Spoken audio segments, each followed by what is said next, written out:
we I'm gonna switch over to the map view if you want to just draw that up for them real quick while I change the room around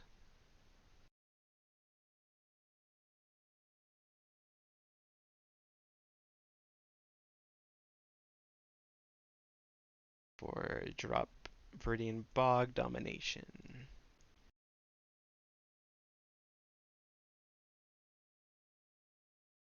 So this was a pretty quick and straightforward setup.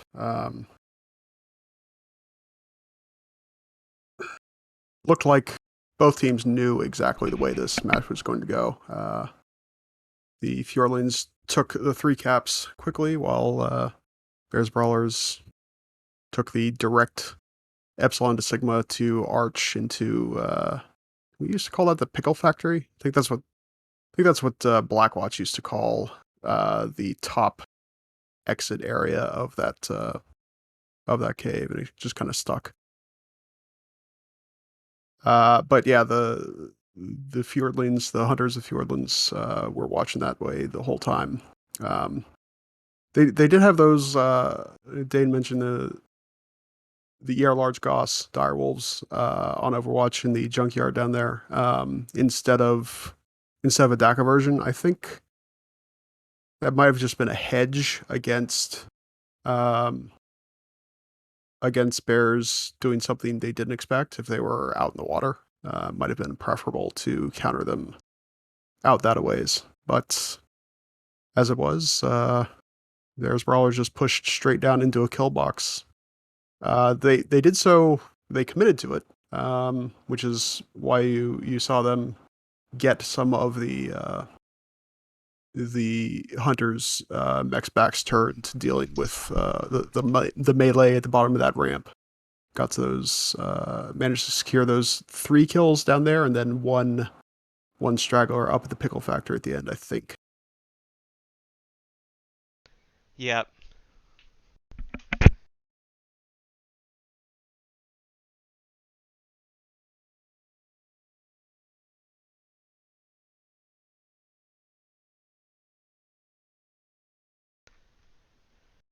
Okay.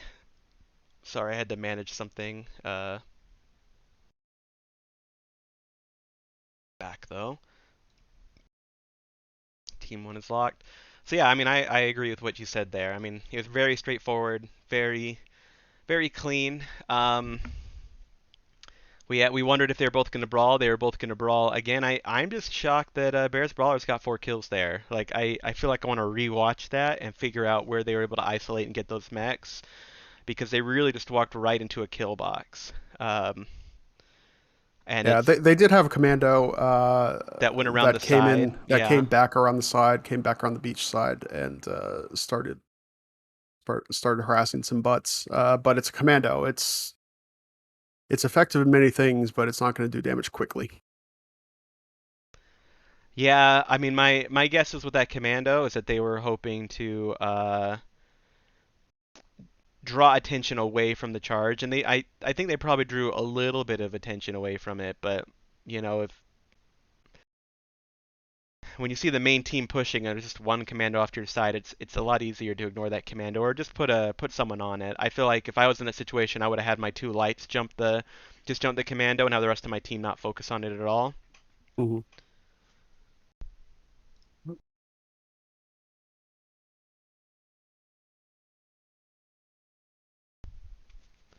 There is a conversation about tonnage going on. They let's see, Bears Brawlers is 540. And let's just check the rules real quick on tonnage. I was told not to pay attention to the rules anymore. Well, they're paying attention to it, so we might as well look Yeah, while we're waiting. I'm looking through. I'm seeing if there's tonnage restrictions. Maybe I'll just type in the word tonnage. Max tons, NA, not a oh, hold on. I think there might be an implied tonnage max based on the the I'm not seeing anything in the rules about. heavies. I think it's an implied value based on two heavies, two assaults, two mediums, two lights. If you go with the maximum weight for each of those classes.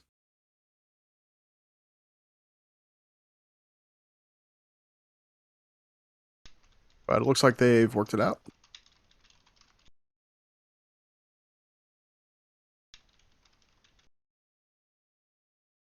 So are you saying that it's impossible that they must have had a class malfunction?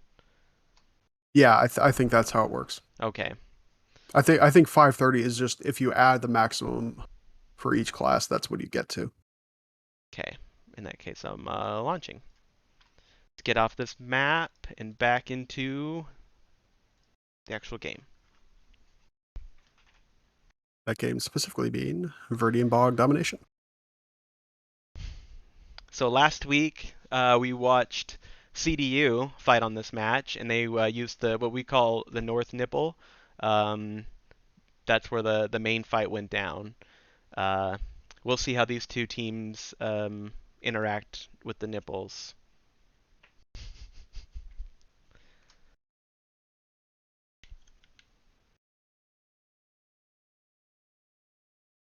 So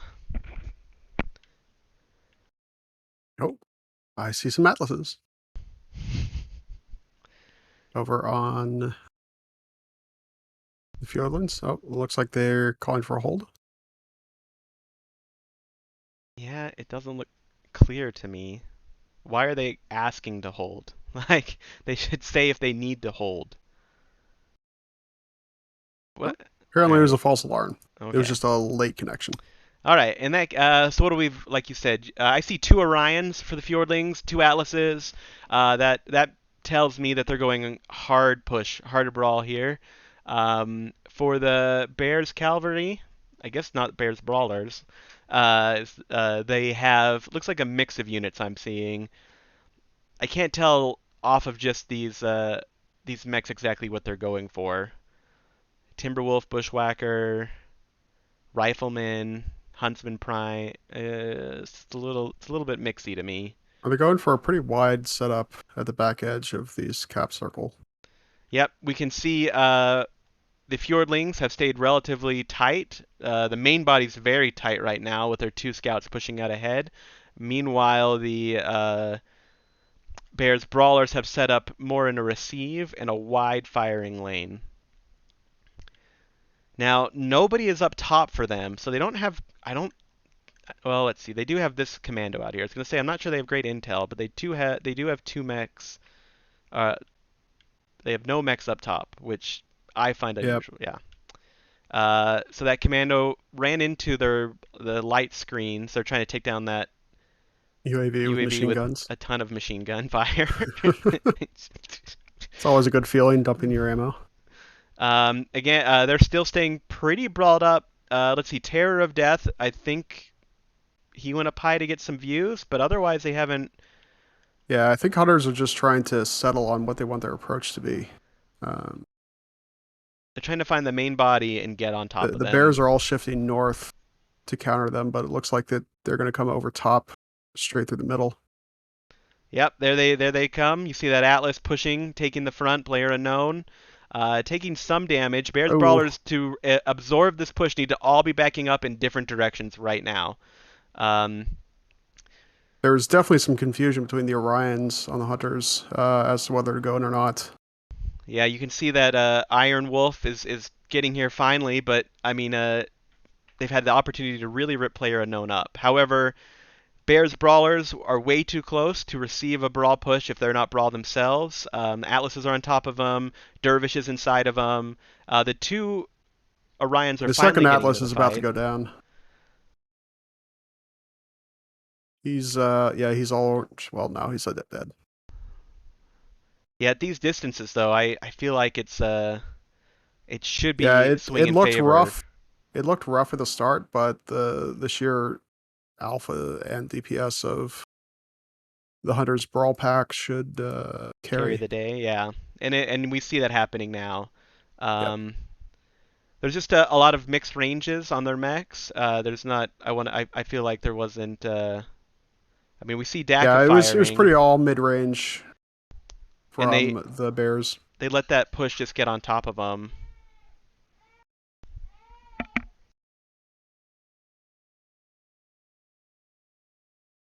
Well, that was fast. It looked right at the beginning that the Bears would have an opportunity to punish the confusion, but really they just ran out of real estate to use their mid range.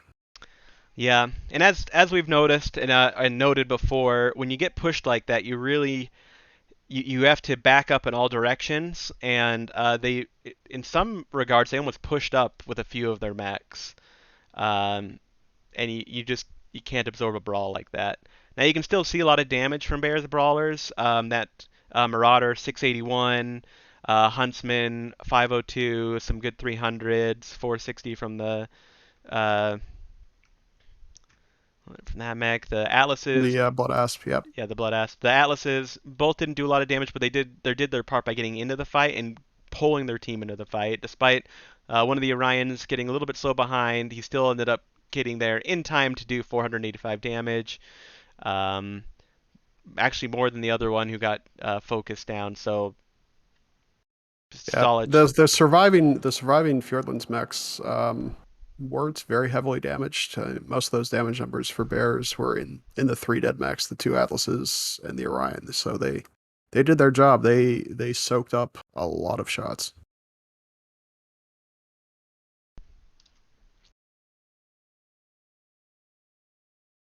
Man, I need two screens.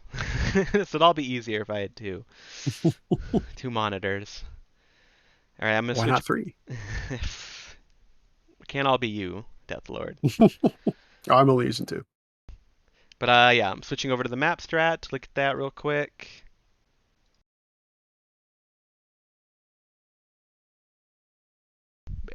It's a cool little page that we didn't have back in the day.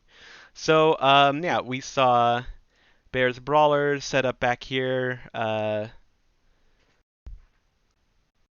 Set up to receive in this area. Let's get a different tool. Okay, set up to receive in pretty much this area. They didn't take any high ground. I'll be blue.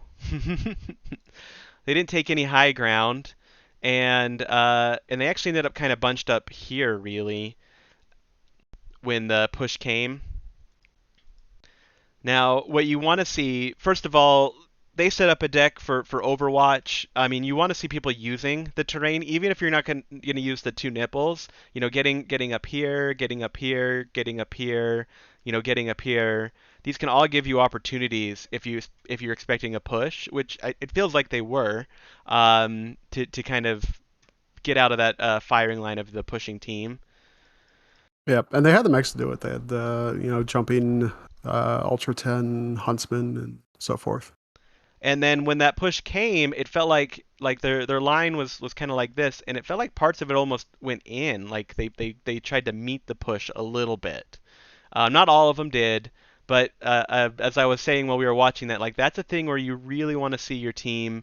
You want to see your line going back. You know, retreating from the brawl, making that run longer. And they actually, coming over the top like they did, they had a lot of early shots on that Atlas. Really gave them an opportunity to kill that Atlas for free almost, if had they have disengaged a little bit better.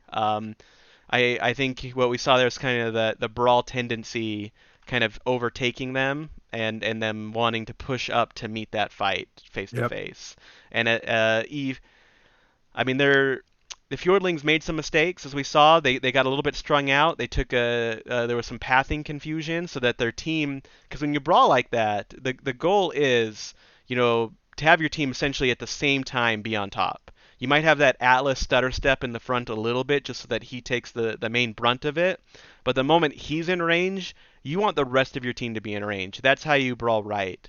And unfortunately, when he was in range, there was still a trail behind him, and a few mechs quite a bit behind. So um, it wasn't perfect. And a team with a range set up in depth, who backs away from that, who utilizes mistakes like that, could have definitely ripped up that Atlas and the next mech and the next mech and knocked down the brawl for these guys.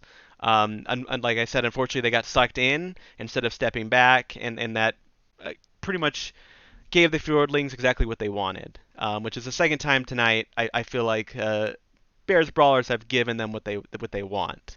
Because these are very specific setups and decks they're also taking, and if you don't play in a in the way that they set up to, I feel like you can also you can really punish them. I think there's opportunities to punish the Fjordlings, but they haven't. It hasn't come up.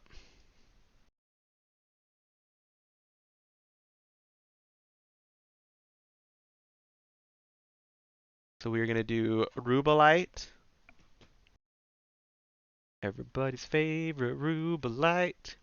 It's rubies and it's full of light. That's the official Rubelite song for the Rubelite Oasis. And Conquest. So fun.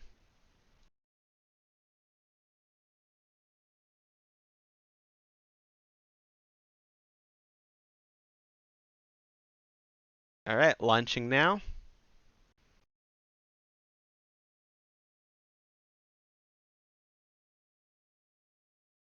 Let me make sure that we can see this. And then it's 2 drops, 1 right for the Fjordlings now.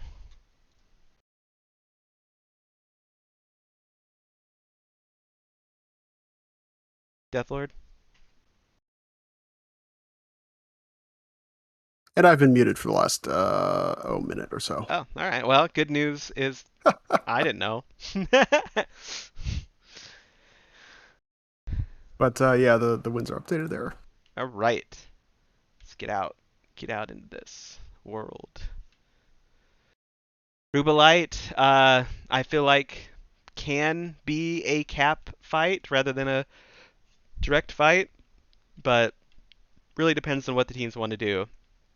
Last week it felt like CDU, America tried a little bit harder to make it a cap. CDU Bandits tried a little bit harder to make it a fight. We will Turned see what out these to be a guys very do close today. match in that case. Yep. So just looking at mechs real quick, Fjordlands, another 2 Orions. Instead of the Atlases, they brought a Mauler All are in a charger. from Bears Very Cavalry. fast baby Atlas charger. We've got a Kodiak and another Charger. So both teams brought the same Charger for this match. Jenner's Commandos for Bears Brawlers, and we've got Mist Lynxes for Hunters of the Fjordlands. We see immediately I assume it's the lights. Yep. Well, Mist Lynx and Arctic Cheetah heading straight for Kappa, while the majority of Bears Brawlers team is also heading for Kappa. Actually, similar to the approach we saw. Uh, Yeah. was a week 2 with the CDU teams. So Bears Taking are that going to take north approach Theta. around Kappa. There's going to be a skirmish over here at Kappa. This Jenner is by himself. If these 2 teams jumped on him with Gutso, 2 players plus the rest of the team, this Jenner should die right here. Or not Nah, his Jenner. backups are alright. Yep. Yep. Actually, it's the Yeah, the Bears are bullying them off Kappa now. that Mistlink's taking They a lot didn't of they didn't get damage. jammed up in that north corner the way CDU teams did. They committed straight into Kappa. These guys might be able to pull off at least one. I think Terror of Death might Yeah, drop they're gonna before the pick rest off of the. that Miss Lynx. They're chasing him down with machine guns, open legs. There it is. There he They should goes. disengage now. Take that for what it is. The Arctic Wolf is trying to escape, but they might be able to catch that one. Probably not. It's probably not No, I think safe. they're good. Withdraw, little commando. Withdraw. It's all hazy up here. I gotta get lower. Question is, where do they want to set up next? Bears aren't moving. They seem to be content with that low ground. The Ebon Jag's going up high. So right now we're seeing Oh, here Bears come the getting shot Hunters from. straight through. Here comes the push from the Fjordlands. Charger Yep. leading the way with the Ryans right behind it. I don't know. I don't know what's gonna happen here. This is a tight fight. Mr. Bear goes down in the Kintaro, followed by the Rough Neck. This is just this is all it's about is focus fire right here. This is just focus fire. Yeah, we've got 3-on-1 on that Arctic Cheetah. Amagi Best Fox, he went down quick. Epic Jaguar Pizzle Whip is working on that Mauler.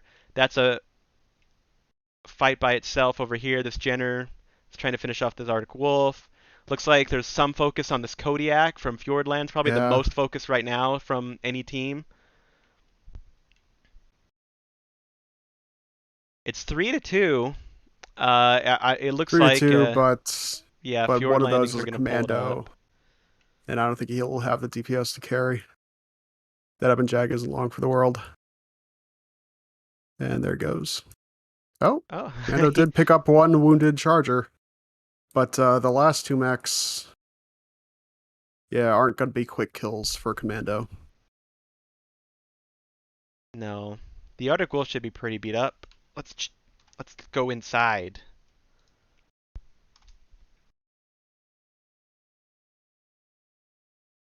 I failed. The Commando actually has stealth armor. I wonder if he's thinking about popping that and trying to disengage. Doesn't seem so.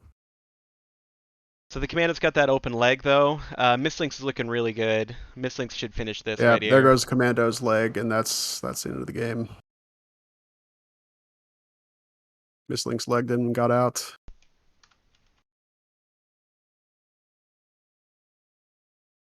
Yeah, the safe play now is to, well, frankly, Just 5 cap. yeah.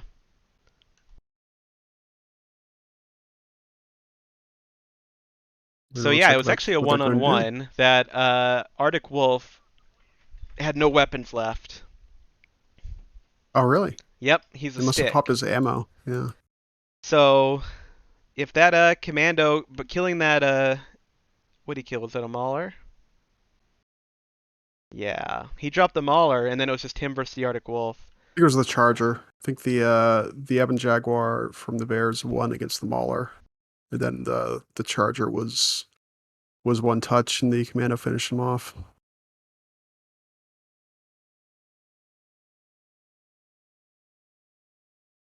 It looks like Luscious Balzac's Bloodlust is taking him over, and he decided to come back for the kill. He might be regretting that, Yeah, he and is. he is regretting it. Well, mathematically, that Commando still cannot win the game. There's just no way he can decap, but probably feeling a little better about himself. I keep trying to select the commando, and I don't know why it's not letting me. Let me click on him. Finally. Yeah, so that commando, open leg, open side torso, killed that. Oh, it's gotta be rough. He's gonna lose the cap war, even though he has weapons left, because Yep. the other mech still has legs left.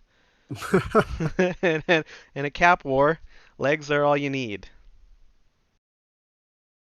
Yeah. You see a little bit of decision making in this Arctic Wolf. Meanwhile, the long-suffering commando is limping his way towards Theta. Yep.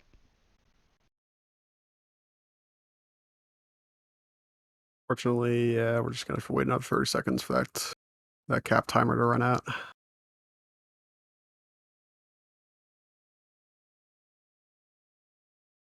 The Arctic Wolf feels like they've done their job here today, and they can take a little break. Well, they did. Played very smart there at the end. didn't didn't try to force the 2v1 kill. Made absolutely sure to secure the caps. Well, with the Arctic Wolf, it couldn't have been a 2v1. It was, you know, Oh, you always want to have him in there well, yeah, trying to just yeah, right. disrupt the enemy, Make them shoot at the make him wrong have to mech. think about him. Yeah. So maybe shoot the wrong. Big numbers from that Eben Jaguar. You saw the Eben Jaguar kind of got behind the push and really did a lot of damage to the Mauler. I saw that at least. But we also have nice numbers from that Commando. 510, 3 kills. Really stuck it out for his team. Um, 482 from that Arctic Wolf. Another big light there. I mean, so those are what mostly stand out to me. The Mauler 552, Kodiak 462, like those are reasonable. How the Chargers do? This 276 for this Charger. I saw 200, 300. Yeah. so, not huge. I know Sean They got an Baum pretty much AC-20. They led the got some push. SRMs. Yep. So, I mean, yeah, there's not much to say. I really that's an interesting fight. I'll throw it up on the map real quick. Last time they actually waited on us, so I'll try to be a little quicker. Assuming anybody even is watching. Oh, I imagine a few people are. Um, so what we saw is Bears brawlers were set up kind of right here when the fight happened, and we had the Fjordlings were actually hitting them from two sides, from here and here. Which, first of all, you never want. You never want to have your team have two angles on you. And so I didn't really like that position for Bears brawlers when they were getting shot from both sides. However, it wasn't very long before the Fjordlings just all pushed right through here. And once that happened, that it, the Fjord or the Bears brawlers were able to kind of absorb it relatively well. They got kind of around it, and they punished the Fjordlings pretty well at that moment. Um, I think had they had better focus fire right there, that's where they could have won. But what we saw was that they kind of broke off into, there was a fight over here with what was it, the Kodiak and a Jenner, and, Yep. and something else was also in a fight there, and there was another fight up here with the like the Mauler, and then there was another fight over here, and it felt like the Bears brawlers were very much engaged in these three different fights. Whereas for the Fjordlings, it felt like the specific mechs in these fights might have been somewhat engaged with them, but you could just see a lot more focused fire, you know, bounding beyond the individual fights and onto, mechs in the larger, you know, theater of battle. And I feel like that is ultimately what pulled out the win for the Fjordlings there. Yep. May want to start swapping the teams. I think we have Yeah, the map 4 swap. I will swap them. If you have anything else to add. Yeah, well, just the Fjordlings when they committed that fight coming out from under the platform there, was, they committed heavily and aggressively. I think it was the two Orions and the Charger leading, and they came out and split immediately. Um, a little dangerous. You worried about giving them back shots, but it didn't turn out that way. Both of them got themselves up against cover and turned back around. So that's it was really the Bears team that were um, having to put themselves in questionable spots to get shots on all the approaching mechs. Right, right. Yeah, would you have so first of all, I they got those lights committed early on taking Kappa, and it actually gave Bears Brawlers a mech up. Because we saw two mechs fighting here. Um, it was color. It was a 2-on-2 up here, and Bears Brawlers team eventually the rest of their guys came around here and caught those lights unaware. Um, and then Bears Brawlers lights chased it down and killed one of them and damaged. I think they did some good work on that Arctic Wolf as well. However, the article still had big numbers, so not enough. Hmm. So they were up a kill, which is a good place to be, especially on a map that could turn into, as we saw, a cap war.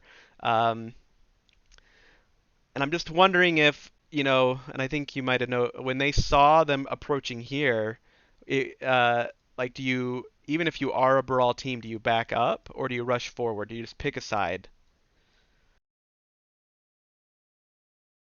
I'll if they. If I'm a brawl team, I'm I pick a wondering side if. Yeah, because, it's. I don't think they had. They probably didn't feel like they had time to reposition. right, yeah.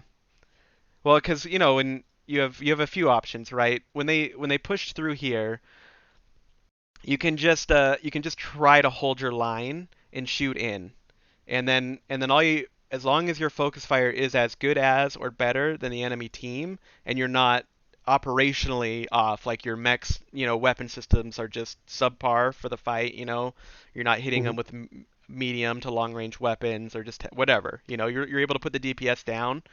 You should be able to win brawl versus brawl in that scenario. The Bears brawlers should be in the better position. Um, that said, before that happened, there was a moment where they were getting hit from both angles, and they could have made a decision to just pick one and go. And I don't know if that necessarily would have been the Oh, right. I think that would have been. I don't think that would have gone well at all because um, if the Bears had chosen to sort of preemptively counter push, they would have gotten really jammed in either of those spots under the structure. Because you don't want to be fighting in that structure. You want to you don't want to be fighting in that little Right, approach. right. You want to get through it as fast as possible, which the Fjordlands did. No, you're right. Yep.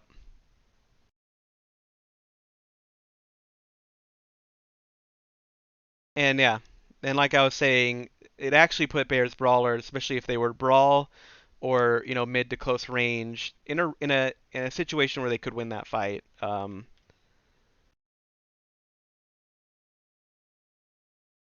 I don't But run now we a. have a new fight, Yeah, we are on a Terra Therma.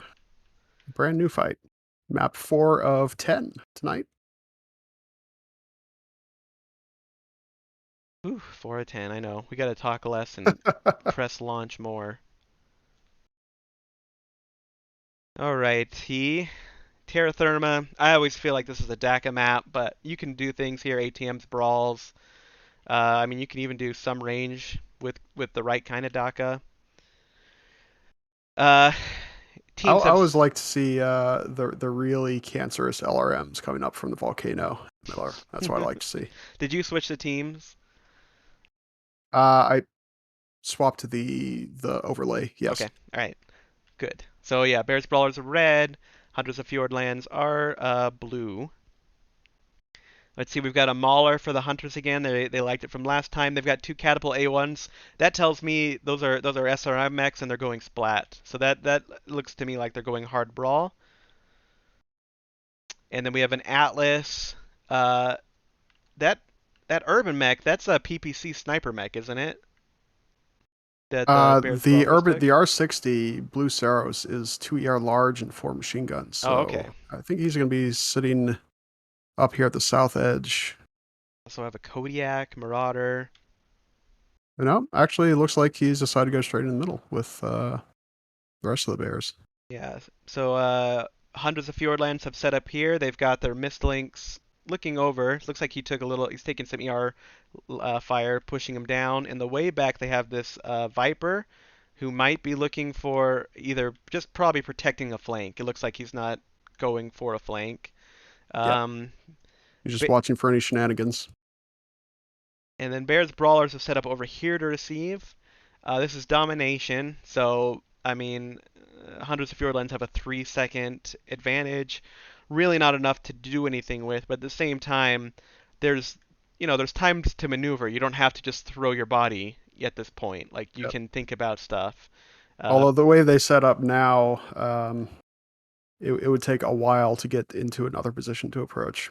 Bears are moving up pretty aggressively, not taking any fire because I don't think they can take too much fire. Well, Player Unknown's Baller can do plenty of work at mid range, but I think he They're all would have a low. bad time. Yep, he would So have a bad time exposing. Bears Brawler are going, looks like for the brawl. They're going in at it. Oh, here we go. Atlas taking the lead, and then here's the counter brawl coming from our good friends, the Fjordlings. I'm going to just give us a little bit of distance here. So really, this is all about Yep. focus Bears fire. Kodiak down real quick. That's what we call focus. Atlas down two for them. You Atlas can see 2. them focusing that urban mech. Interesting call, but not a bad one. Uh, Switching over Create a charger to the for catapults now. catapult. Yeah. So we see Blue, Monson, and Zyko all staying on the same target here and just ripping mechs apart one at a time as they do it. Or at least they were. Or trying to. Yeah, the hunters just found their 2 and 3v1s a lot more quickly. Yeah. You know, there's not, and the one thing about brawls is there's sometimes not a lot to say about it other than just, focus fire. They make for fast matches, though. Yeah, these are moving at quite a clip, very decisively, except for that match on Terra Therma. Sorry, the match on Rubelite. Bears Brawlers actually got fewer kills this time than they did in that first match. Catapults put up decent numbers. Mauler did that did work. The Charger for the Bears was their best mech. Wait, that's not a Centurion. Centurion. I didn't catch the build on it. CN9D. I think that's the Charger for the machine gun Fjordlings are the LBX one. worst, but they were focused first or early. Yeah, the Spirit Bearer did not have a chance to do anything he wanted to do. I think I'm not going to throw this one up on the map because I just don't think there's really anything to. Yeah, it was straight into each other's teeth. When that happens, it comes down to three things. Mech selection. Do you have the right or the best mech for that fight? That depends on if your mech's fast enough. You don't want your team brawling and you're still 20 meters behind trying to catch up. That means do you put out enough DPS? You don't want to be facing someone who's just splatting you with way more damage. Um, and then that also means team cohesion. And that is, are you and the most players possible on your team focusing the same mechs down? Brawl, and not only the same mech, but the same components. All right? That's how you win a brawl. That's if you have those three things synced, you are gonna win the brawl over the other team. And I think especially the cohesion and the focus fire, that is a huge determinant for who's gonna win a fight like that. Um, I'm used to brawling against teams who aren't brawling, and so I have to. In my experience, I'd be either mid-range teams or long-range teams, and you're just trying to, the whole.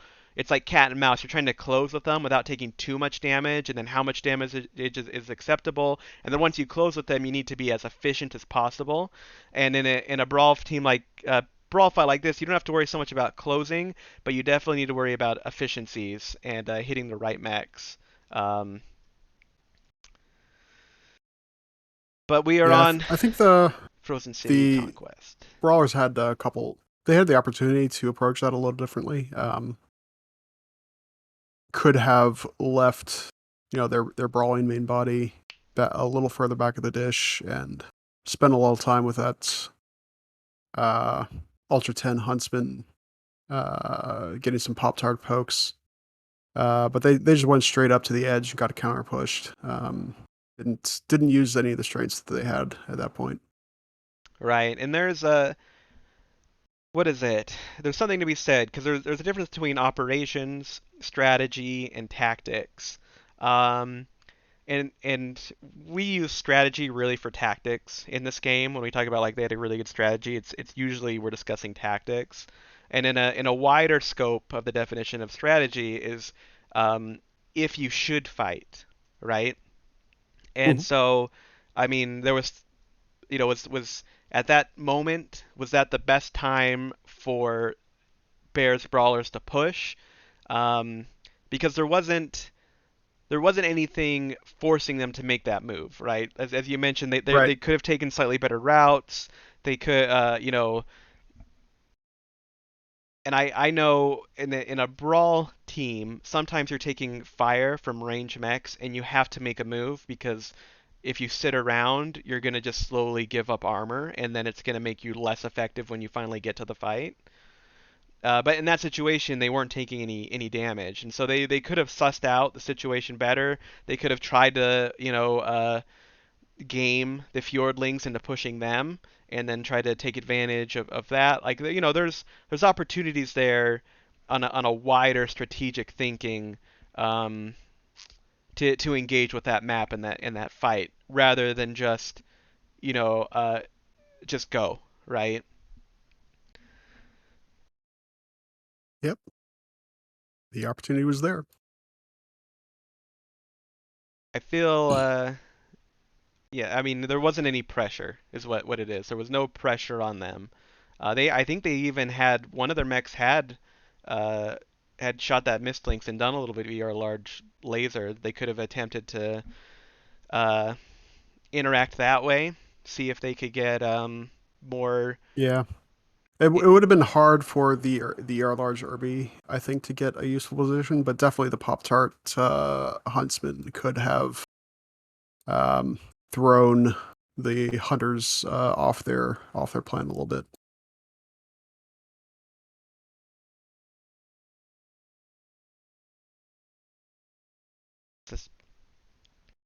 All right, we're on Frozen City. This is a map that teams often set up for range fights, but I actually really like to brawl on this map. Don't tell anybody I ever play against. Not that I have played competitively in ever. We're retired, right? Yeah, yeah, yeah. But man, I love a brawl on this map. Well, guess what, Dane? I think you're going to see it again. Yeah, I'm seeing Orions in this dropship and a direwolf. I'm seeing Atlases on the other one. So it looks like the Fjordlings are going for a brawl. They did bring a Banshee and a Direwolf, so that's to me that says some Overwatch. Bears Brawlers are bringing at same Urban Mech Atlases, so yeah, I think they're both going to try to fight each other, punch each other in the face, and see who comes away.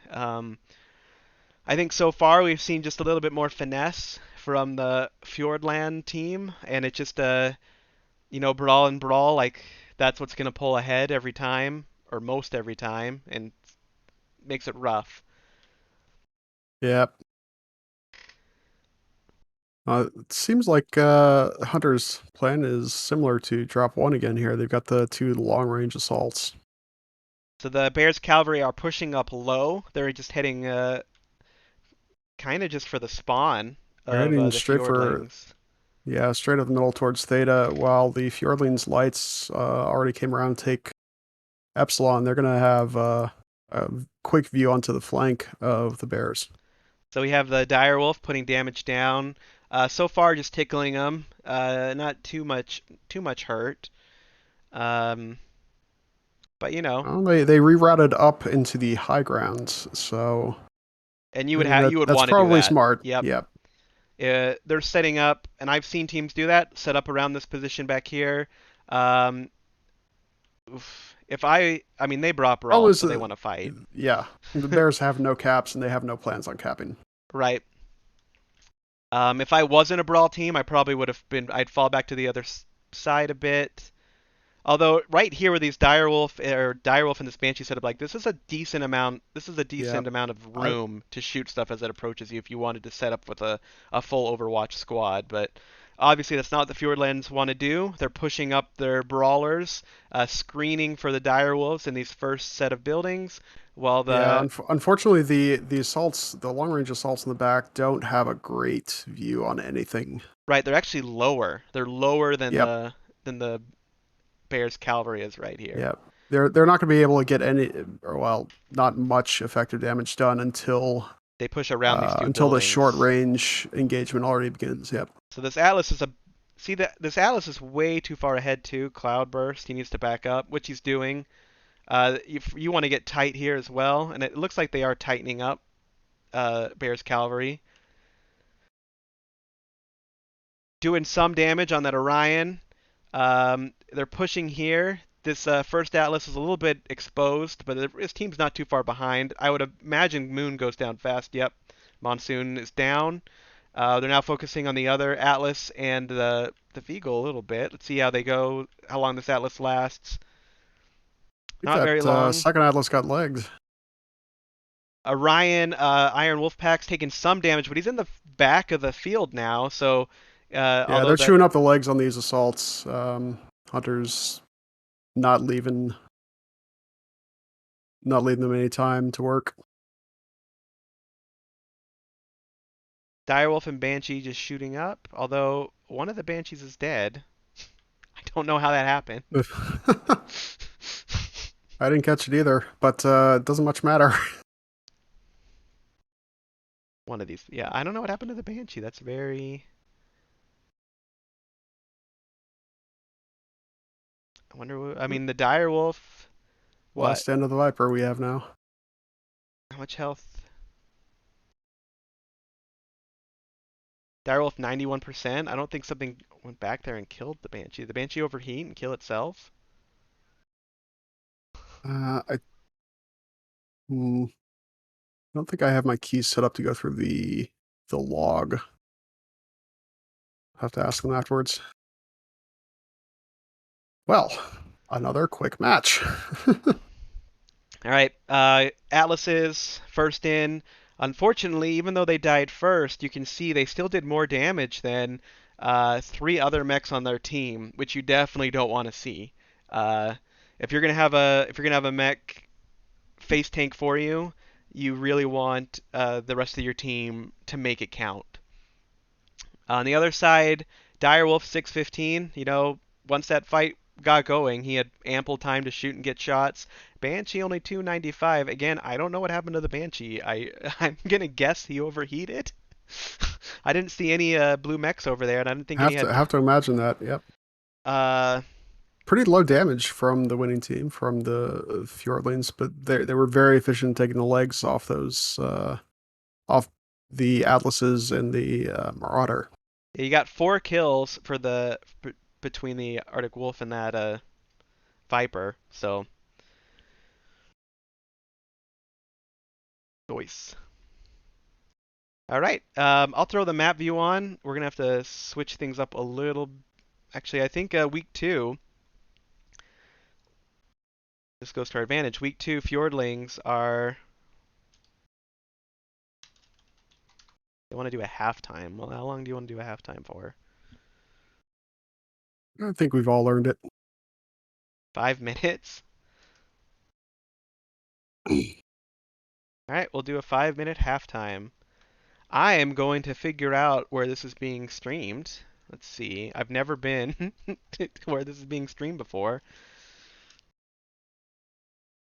And see if anybody has said anything in the comments. First, I have to watch a commercial. It's depressing me. I think it's about airplanes. So Iron Wolf is confirming that the Banshee overheated. I think he had a problem with his audio and didn't hear the overheat warning. Ha.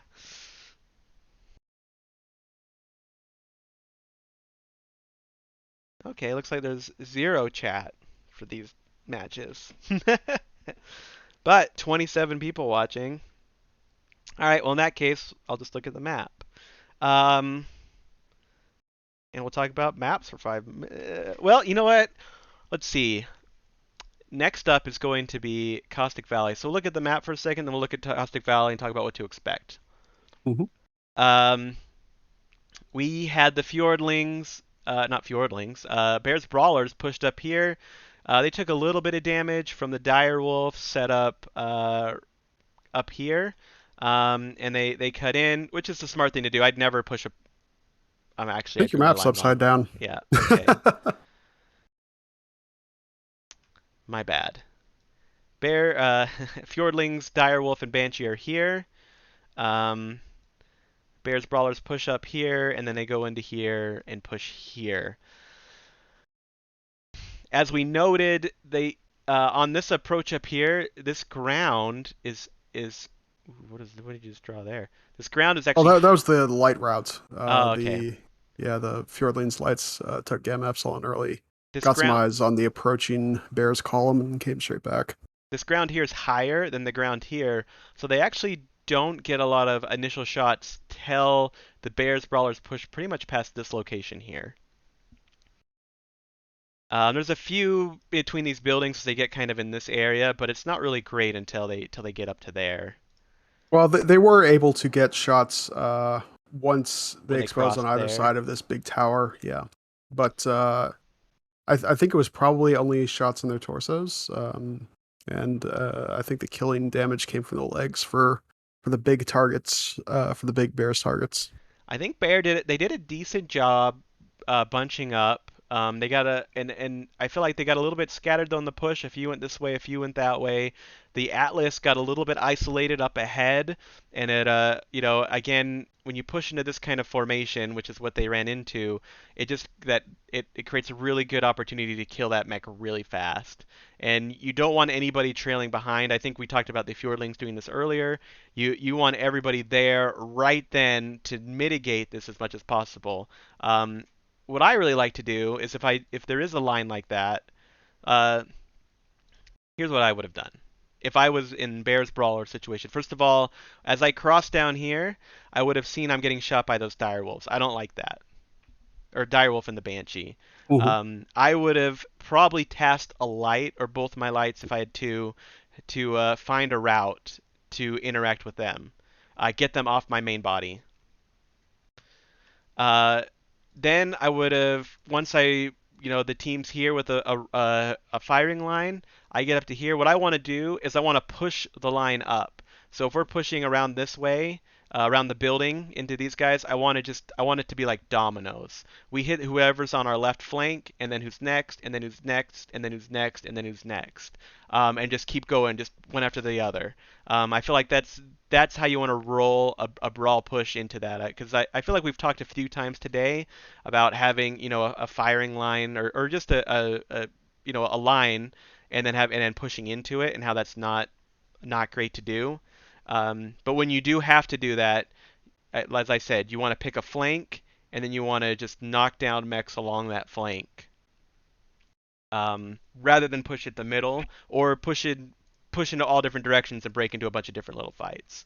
And you Sure. want to do it as cohesively as possible so that your first mech isn't as isolated for as long, and even if they do go down, by the time they do go down, you're just on top of them and your team is hitting all cylinders. Well, we saw a great example of that the way you push straight into the center of a firing line arc on Rubelites when the hunters of the Fjordlands, You're right, three heavies exactly. and assaults, Yeah. went straight into the middle of that arc and then turned two ways, got behind the initial position, and put their backs up against walls, which broke that line very quickly.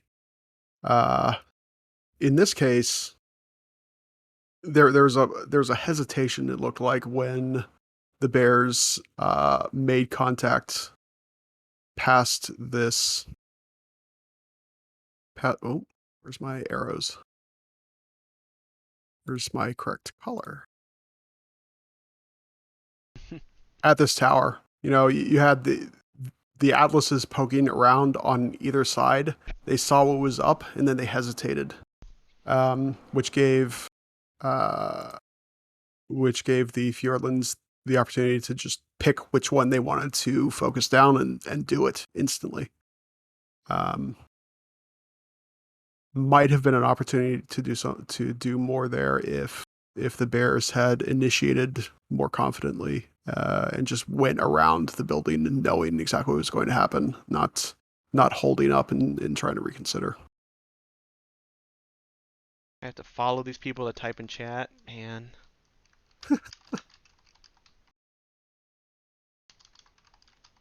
Well, that was a 5-win series for the Hunters of the Fjordlands. We're gonna switch over Couple now to really convincing, Caustic. couple really convincing wins. Couple really close ones. Yep. It's a pretty clean sweep for the Fjordlings here. Um, not Fjordlings so far have only lost one to the Bandits. So this is probably unless Bears Brawlers can turn it around, we're looking at what's likely to be the winners of Division E, Fjordlings. But let's look at Caustic. You know, it's not over, then it's over. And we can see the Bears Brawlers turn it around here. They have an opportunity. It's halftime. Game's not over till it's over. Uh, so I went and figured out what other teams do. So this is Conquest. I've seen teams kind of set up at the high points out here and kind of control Team 2. I probably should switch the color. I've seen Team 2 set up here with a few mechs around here and then control Sigma and Kappa. And then maybe try to get a theta and then just put pressure downfield to maintain that control.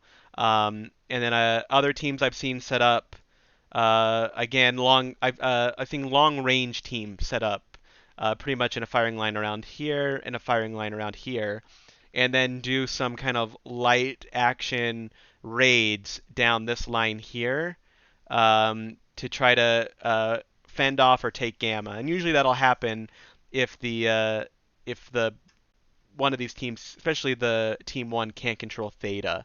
Then they will make a or if team two, whatever team can't control theta, will generally try to take gamma or kappa using Sure. the terrain here to kind of mask a light interaction. Got to find that third gap somewhere, and that's the safest one. All right, but both teams are ready, so we're going to drop and see how these teams fight it. Now, this is we just talked about as a range situation, and that seems unlikely given what we've seen from these two teams. Um, they might just go right at each other at theta and get it over with. We'll probably have an indication as soon as we see the max.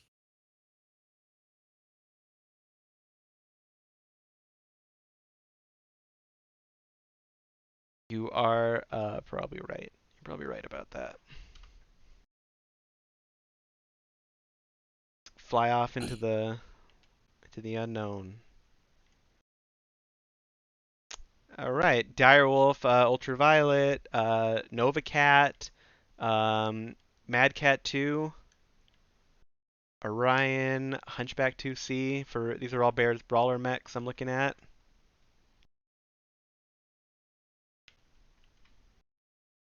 Brought that Urban mech again. No, different Urban mech. K9. Let's see what's Meanwhile, on these hunchbacks.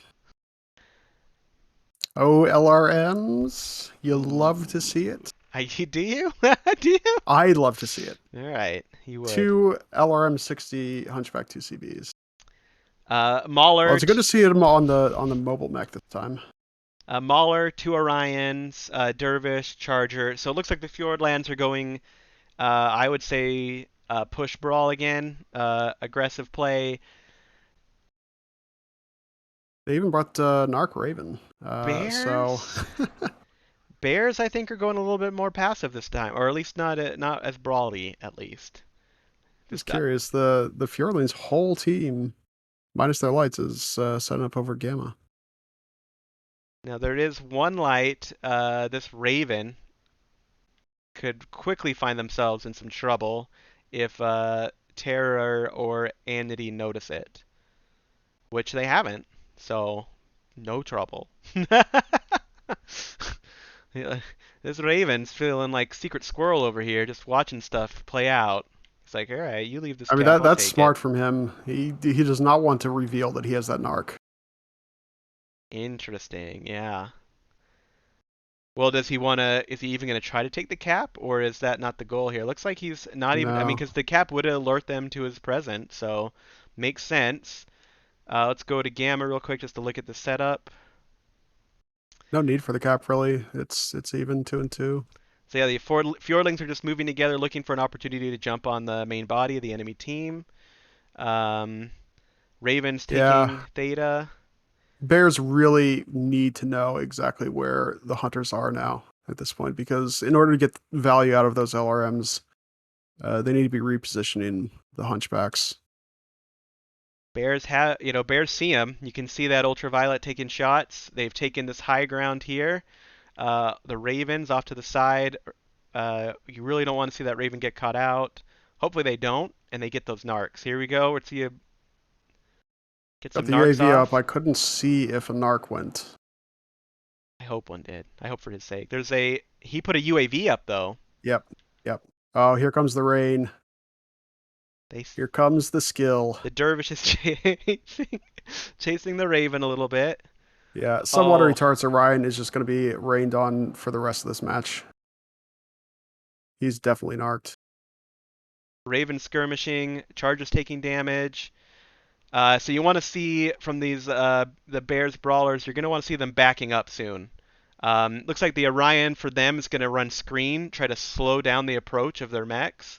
But you Pair can of Death's Firestarter has flamers. He's disrupting he's taking out the that heavy support here. Yeah. ultraviolet. That Night Gear's taking a lot of damage too. Fjordlings are here. They've closed the gap. I don't think. Unfortunately, the LRM support is not far enough away to be useful at this point. They're firing across the map, and it's not going to affect the outcome. I'm worried. I don't think Bears Brawlers did enough damage on the approach to win the fight at this point now. We also saw, like you said, good light play from that Firestarter getting up there and taking out those assaults pretty much, taking them out of the fight. Taking out of the fight, right? Just getting the DPS cut down from the Mad Cat 2CB and the Direwolf.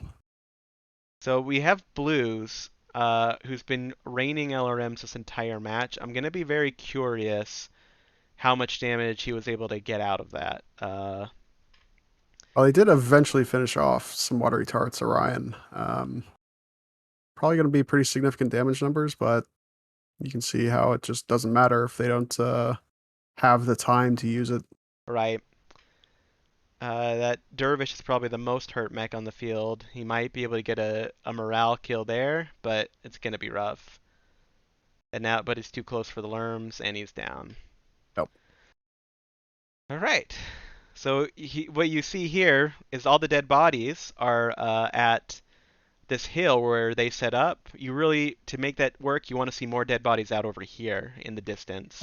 You wanted to see mechs dying on approach, not dying at the setup location for the range mechs.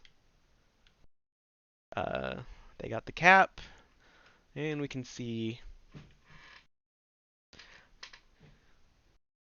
Charger and the Orion were the two mechs I felt like that were most damaged on approach. The two that died, each doing sub 200 damage. Meanwhile, that Mad Cat 92 damage. I don't like that's not a good investment on a mech. That Hunchback 2C we mentioned did do 790. The other blue, the one that was left at the end, but I don't know. Was it worth it? Apparently not. I mean, I feel like that 92 hurts them a lot. You want to see big numbers. The smaller 845 up here. Dervish 681. I mean, the Charger for them, I guess, equals out with that Mad Cat. But I mean, you know the team's gonna push. You know you need to put fire downfield on them. You want to see big numbers on those mechs like the Mad Cat 2C that has the ability to put a lot of hurt downfield. Um, I want to say if they Yeah. were if they were all DACA instead of the Lerms, that they might have been able to punish them more. Well, in hindsight, they overcommitted to the alarms. I actually missed the Novacat 2B, which was also six alarm 15s. And that's three mechs dedicated to the LRMs. That's honestly that's too much. So I've switched the map strap. I'll change the. Let's see. Next up is Mining Collective Domination. That's how you're supposed to say it, by the way. It's if you don't say it that way, you are legally saying it wrong. I see. Yeah, try it. There Domination. you go. Yeah, nope. The police aren't coming to your house. I mean, they would wait outside 45 minutes before doing anything, but and then entering it. Well, that's very reassuring. Enough said about that. But yeah, look at this map. I don't. I like the general idea behind what Bears Brawlers did here. I mean, Fjordlings have been throwing them no no curveballs tonight. It's been uh, all push, all brawl to mid range. So it makes sense, especially in a map like this, to set up where you have long sight lines and try to punish a team who you know they're gonna do what they're gonna do. Like you said, I don't think the Lerms just didn't give them enough downfield concrete damage to do what they needed to get done, though. Uh, It certainly could have. They approached it well. They just overcommitted a bit to the worms and the hunters. You know, once they realized what was up, was were not going to allow them to play that game. right. So what have you drawn on this map? Well, the wasn't a complicated approach. That long red line is just the Narc Raven, Kuriyami 88's Raven. Um, Went down looking to see what was up at Epsilon and managed to not be seen by the Fjordlands lights, not give away the LRM game. So yeah, I feel like what right here is where the Lerms could start to make a difference. That's when the Raven caught them. He popped a UAV, and he may Yep. have narked somebody, Yep. maybe the Orion or the Charger. Um, and then they pushed, yeah, kind of up and then out into the open. Those big mechs are too big to move. But this is a situation. So as I mentioned earlier, let's see, team's not locked yet. I've seen teams set up here or even up to here, and I've seen teams, like I said, set up to here. I think that's what happened in the JGX match earlier tonight. So you see, those are long ass lines I have drawn, right? So there's not a mech in each one of those spots. Like there's a mech here, there's like a mech here, there's a mech here. Yep. Um, and so whereas we saw with the Bears Brawlers, they had all their mechs, the majority of their mechs, here, you know, a much smaller box. And what that meant was that once when these guys were on top of them, there wasn't they should have been being punished by someone here, right? Shooting here. You can even put someone up here shooting here. Uh, and this is what I mean about getting sucked. The bad suck. Uh, so you have even if they lose their sight range, if the dire wolves like pull off here or something, and they pull the main body away from these other mechs here, they can they if they suck that team away, every second they do that, even if they're going to die, these guys are still just pelting them. They're just putting more damage downfield, putting more damage, and then, the team has to readjust and then push up, and it just creates more opportunities for these guys to put damage down. And, if as that happens, the other guy backs up to this guy's spot, and then this guy, backs up, or they just rotate away. They keep rotating away and shooting in. And that's one way to handle it. But that's one reason why you see other teams have really long lines of setup for these kind of range matches because they're watching at multiple angles. And there's different reasons they're not generally expecting a brawl, for instance. But when one side collapses or something, it punish your whole team isn't just in that fight immediately. Which is why when you fight any kind of brawl with range, you want to get wide and you want to create angles and you want to create space. But Both teams are ready, so we are going to drop for domination. Mining Collective. That's also I have to say Mining Collective like that. I didn't make Mining Collective. Mining Collective. We like to mine. This is a world made by I guess the dwarves from Lord of the Rings. They delved too deep and then mechs showed up. That's the Is there an lore. Arkenstone hidden here somewhere? Yeah, it's inside the heart of the enemy commander's mech. Everything I said here is official MechWarrior Online lore. I've actually made a video about lore before, so I mean, obviously I know what I'm talking about. If anyone wants to look up the I don't think there are any birds here. the one, what did I did I did a video about the one book that has aliens in it in the whole MechWarrior Online or MechWarrior BattleTech universe. But anyways, we can see the mechs now. So Catapult A1 for Bears Brawlers. That's a pretty brawl mech.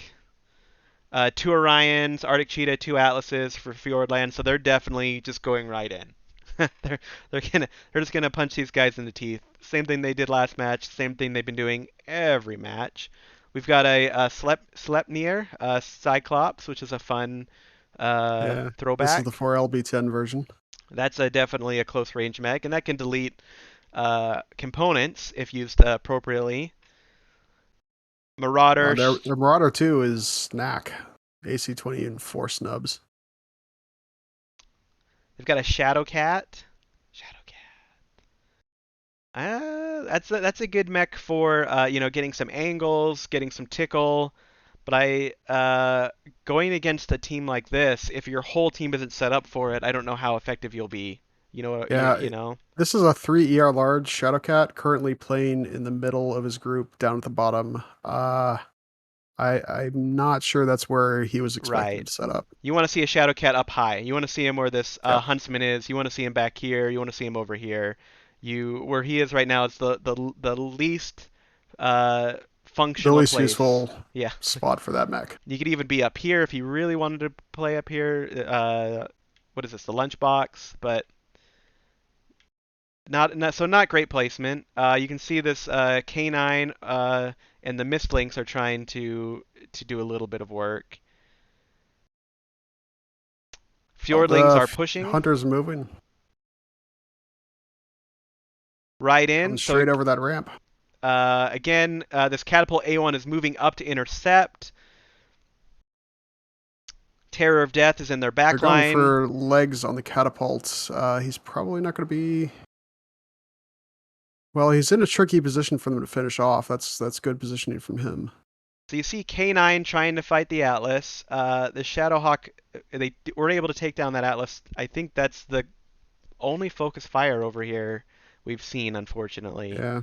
Well, we've got a break-off fight on the south edge here, and it was a 3-on-2, turned into 2-on-2, turned into 2-on-1. That the Sleipnir versus the Orion and the Yeah, this is the Shadowhawk. Sleipnir being exactly where a Sleipnir wants to be, just dumping out DPS with those LB10s, but eventually does go down. And now it's just a cleanup for the lights.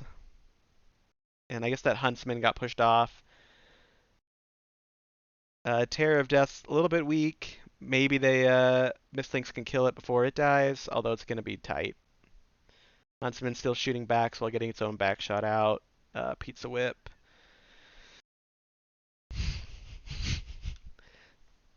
Well, once again, quick and decisive.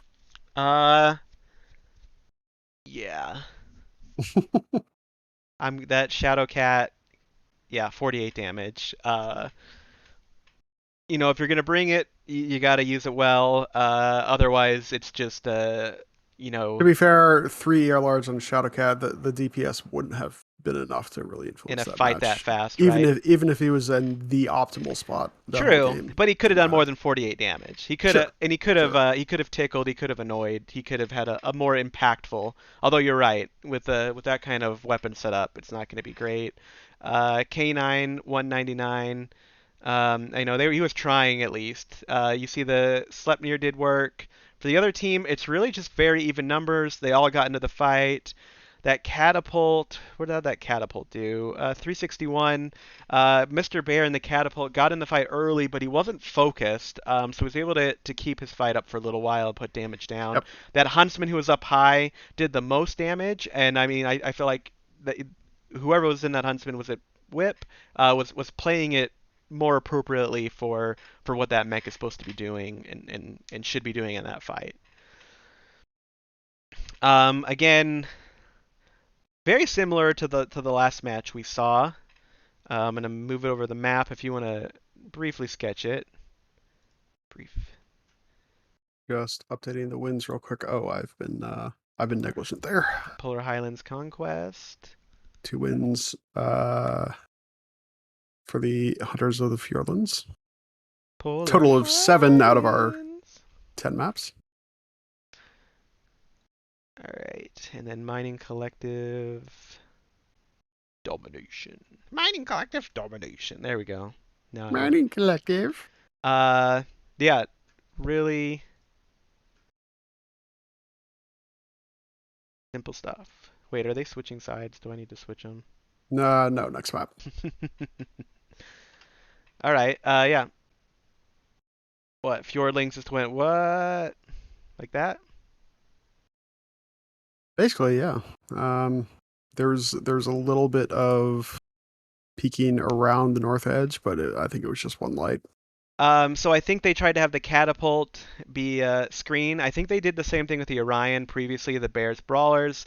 My personal sense on this is that um, rather than sacrifice a mech to buy time, if you're going to try to set up to receive, you might as well just use more space to buy time. So rather than trying to set up kind of here to receive a brawl push, which that you know is coming with this team, set up here, set up here, set up here, set up here to receive a brawl Yep. push. You do that. Then when these guys come out, they're getting shot at from this point on, getting shot at, getting shot at, getting shot at, and then what do they do? Do they have to push this guy up here? Do they need to push out to here? It just creates more opportunities for you to put more damage on them as they try to reach your mechs. Uh, and if Unfortunately, it is domination, so you've got to deploy that is somebody true. up here to hold account at the timer. So you're going to be presenting some targets for the enemy at the beginning, no matter what you do. Although with the Fjordlings, I mean, I mean, they seem pretty eager to just to push anyways. Yep. But yeah, in that scenario then, right, you only need to have someone here. You only need to have someone here. So you can still set up pretty wide, and then just control one of these north or south flanks with a light mech. I mean, you can put them also here, like there's uh, cover here if they push around to the other side. So it's not, especially if you have mechs up high, you're gonna see, and they knew where the Fjordlings were too. You get someone up here, you get people playing up here, you'll see where they're at as well. So you'll know whose foot needs to be in the center. And if the Fjordlings aren't pushing, if they're set up here and waiting for an opportunity to push, and you do have tickle mechs, you've got even that Shadow Cat. I mean, maybe you have PPC mechs. Maybe you've got something just that's set up for this receive at range, and they're doing damage. They're tickling mechs down here, tickling mechs out here. Eventually, they're gonna force this team to make a move. They're gonna, they put the pressure on them to act. Mm-hmm.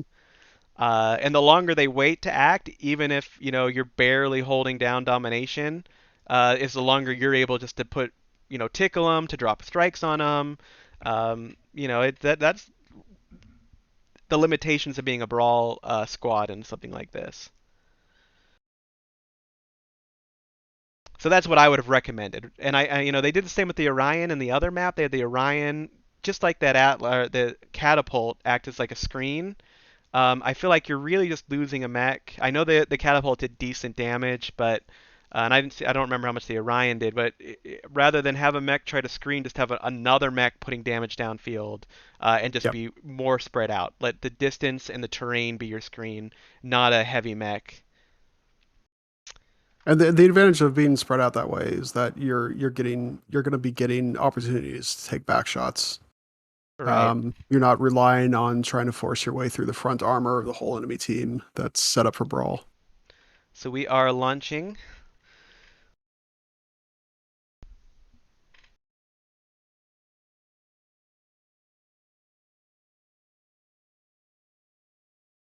I probably should check it. If Fjordlings win this 10-0, it might be statistically impossible for them to lose the division at this point.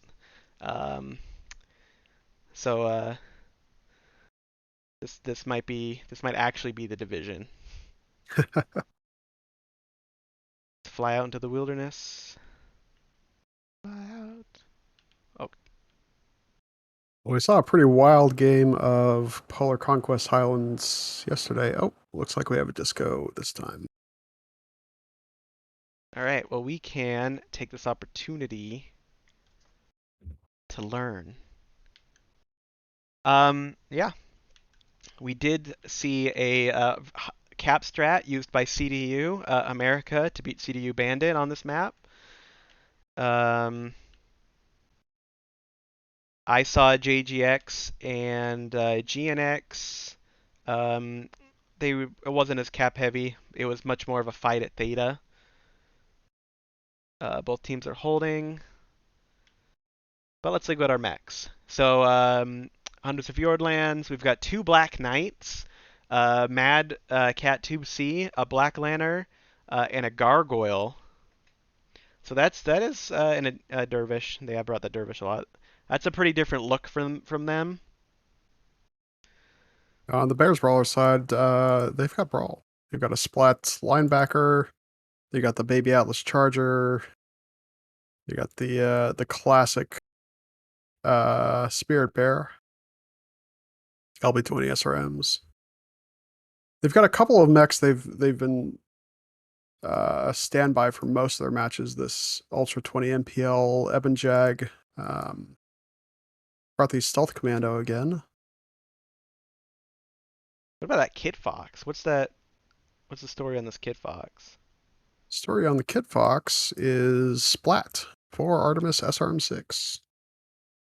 So these are large laser ER Mead Black Knights. Splat Charger. We're waiting on SRM Arctic Wolf, Heavy Machine Gun. Yeah, this Viper's every Viper that we've ever seen.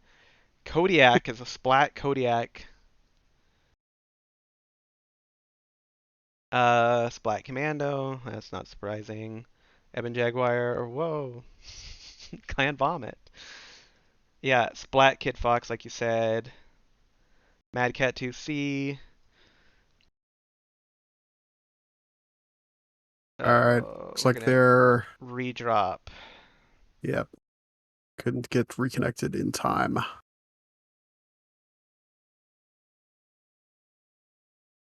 All right. I mean, it looks like both teams are going to try to run at each other and fight each other in the face.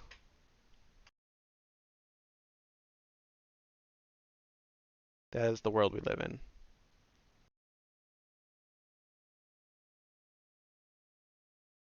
Well, at least we Just can. making sure they cap before Yeah, everyone dies.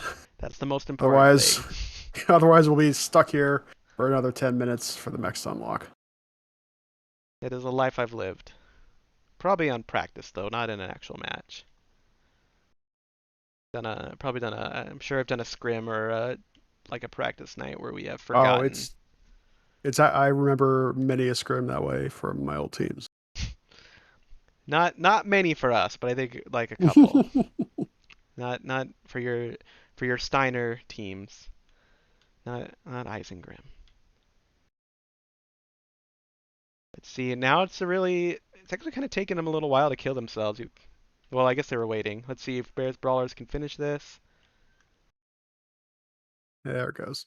We are in the end sequence. and not a lot of All right, a lot of damage. zeros on both teams.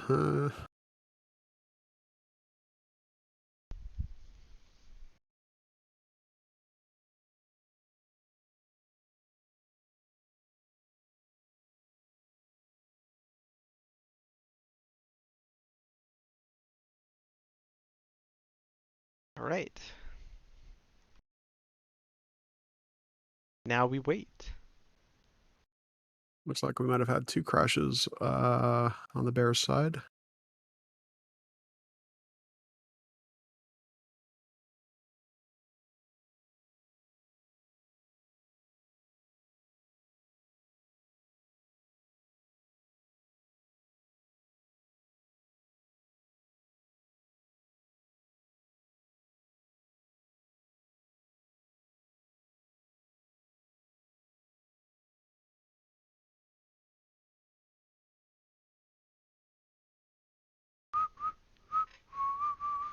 All right, let's listen to some. Let's get pumped. Let's get pumped with some music. What do we got? How about?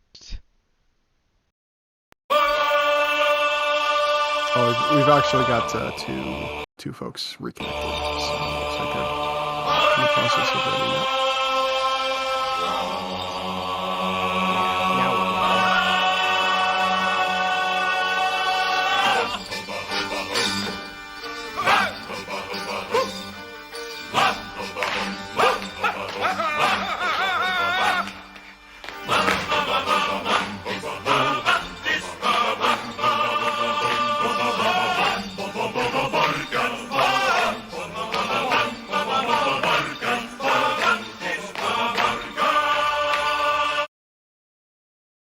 Team two locked. All right, we're back in.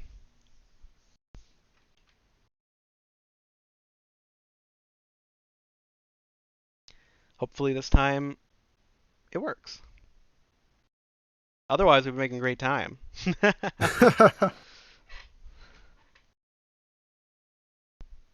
Frankly, several of these matches have been faster than our postmaster discussion.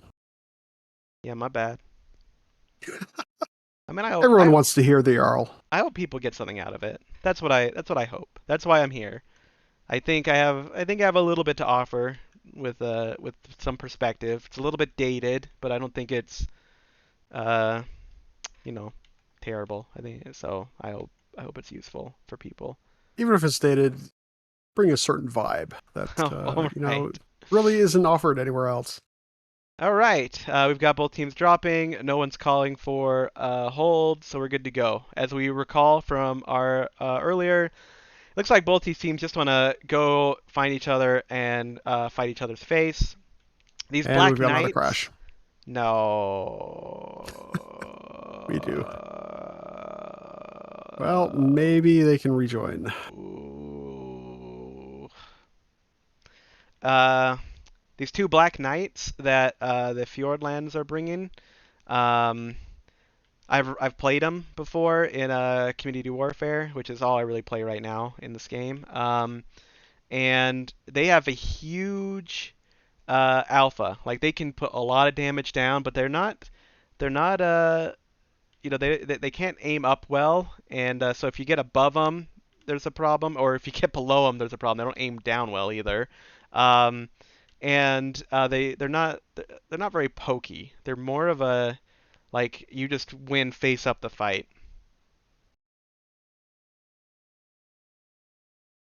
So waiting for Bear to get back in here. Basically, they're a mech I either love or I hate when I play these Black Knights. When I've tried playing them. Yep. If I'm on the right I plane, love I love the loadouts I can put on them, and then I hate actually playing them. if I'm on the right plane, I'll do a ton of damage. But if I get below anybody, I die forever. I don't die forever, but I struggle. And this is a pretty hilly map. There's a lot of terrain, a lot of opportunities to get above a mech, shoot down at them.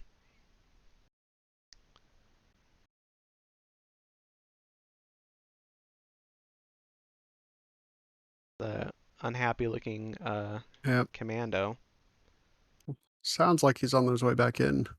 It's interesting though in these big map conquest uh, matches when you have a long disco, really cuts down on the time available to, you know, Right. play a map strat, play a cap strat if that was your plan. Yep.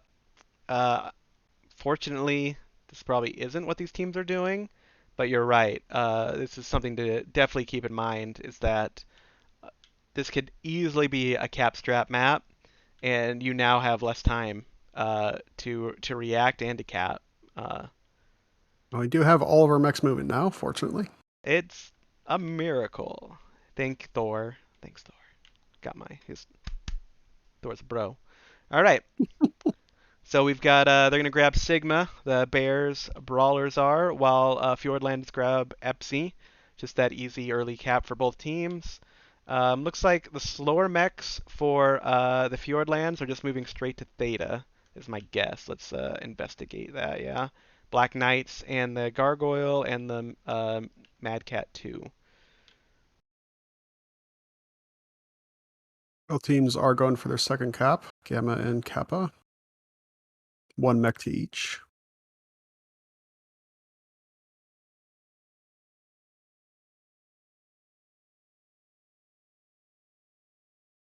Bears So are taking a more direct approach to Theta. so that lumberjack really that line that linebacker. There we go. One more time for the fans. I mean, so I've been seeing teams using a black lantern. I feel like is there a reason to bring the linebacker over the black lantern? Are there any thinking there, or should they just brought the black lantern? Blackliner is strictly faster. They've been Yeah, I don't know. what I've seen is teams use it to deny caps and to run with their lights in like cap fights. This although I guess if you're gonna bring a Kit Fox, you're not anticipating to be very fast, so it's an interesting mech decision. So we see Bears Brawlers, they've all grouped up except for the Commando, who's running in front of them screen. This is a situation where I think that Arctic Wolf was up top, so maybe the Arctic Wolf was able to get eyes. Commando's engaging the Gargoyle for the Fjordlands, who is attempting to cap Theta. Fjordlands is reacting. There is one light mech, both light mechs are way off. Bears are diving on this gargoyle. I think they're probably going to be able to take care of him. They still have a few seconds before the two Yep. mechs for the Fjordlands or lights are able to get in the fight, so as long as they could pull this off, it should have been a 8-on-6. Although the Viper was not into the fight either. So what we get again is a brawl fight. You can see the Bears got kind of jammed up between these two buildings here. Really hurts their ability to focus on mechs. In a brawl, you want to be on the outside, not the inside. And jamming up here really put them in the inside of this fight. However, it's still 3-on-3. Um,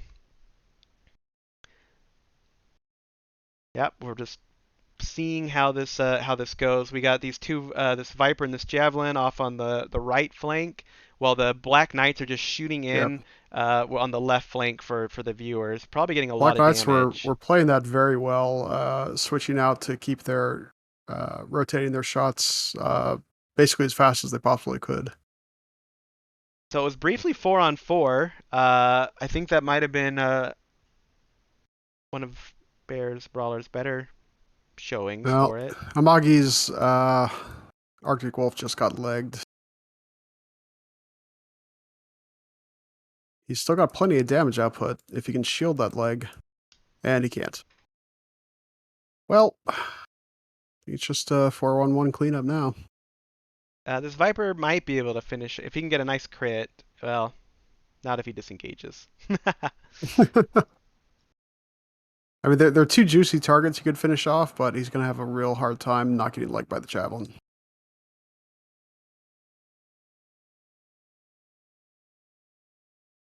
And he ran out of ammo. Oh, unfortunate. Well, another Yeah, we quick didn't. brawl. Yeah, we didn't need any of that capping time. Yeah, still came out pretty close in the damage. Not a lot of damage from the Mad Cat Tube C. Gargoyle actually did more damage, and that's the first mech focused down. Also, that Black Knight was alive, you know, for a little while. It didn't wasn't able to put down too much damage either. Iron Wolves, but some watery tart did do work in his Black Knight, most Yeah, damage on this team. those two Black Knights got a chance to murder the Monsoon's Kit Fox. Not before you got a lot of damage out, but it looked like the Black Knights had great shots into the middle, but turns out not so much. Arctic Wolf topping the damage for Bears Brawlers. Yeah. I don't, I feel like every match it's kind of the same story. Not entirely wrong, except I, when there's LRMs. We can always hope. I mean, it was a little different this time. I mean, to be fair, we've seen Bears Brawlers try to set up. The last two matches were more mid to long range setups with a screening heavy mech. This time was a. I'm gonna switch over the map. I have to switch teams. Uh, so it's map view if you want to draw that out. Hmm. Um, this time it was they went brawl and they actually jumped on they're the ones who jumped on the Fjordlings rather than the Fjordlings jumping on them, which has been the case most of the time. So it was different,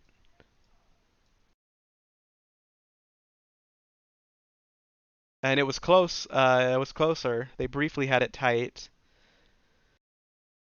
Teams are switched. We are going to be doing Hellbore Outpost on Domination.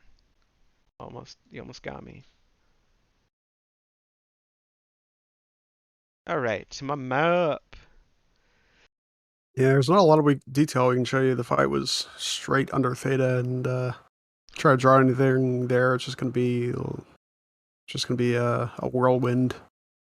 Although notably, the lights from the team one side here, Yorlands did get a back approach into Bears Brawlers once the fight at Theta was going for about 30 seconds. Can't even see the buildings on this map. What is this? This is garbage. This is a garbage map. There's snow on top. What do you expect? It's Ugh. satellite view. So there were two things that happened here. I think Bears Brawlers recognized that there was potentially an opportunity. They saw that gargoyle a little bit out, away from the rest of their body. They jumped it, and they were able to kill that gargoyle. While that was happening, the two light mechs for the Fjordlings were a little bit uh, off. They were probably hitting the Sigma from Kappa, and they weren't initially in that fight. Unfortunately, the Viper, who was with the main body but was just a little bit behind, was also kind of out of that fight. But had that Viper been closer, they might have been able to take more advantage because, as you said, those lights got behind them. Bears Brawler's lights got behind them, but for about I don't know 15 seconds, it could have been 8-on-6, and if you make those Hmm. count, then then it's okay. And they did get that one kill, so they did make it count a little bit. But like you said, then those lights got in their backfield, started, they got shot from, now they're getting shot from behind, and they're getting shot from in front. They ended up pushing in between two buildings that you can't even see on this map, and it really bottled them up, which is which you always want to avoid is getting bottled up, because at that point, you had them bottled up, and then the Fjordlings had much more of an arch around them. Yep. And then they fought well. They were able to keep it tight till it was 4-4, and then after that, that's when things fell against them. But again, it's that you don't want to get bottled up. If you're gonna have a line, you at least want a line, or you want to crash on the other team's line if you can.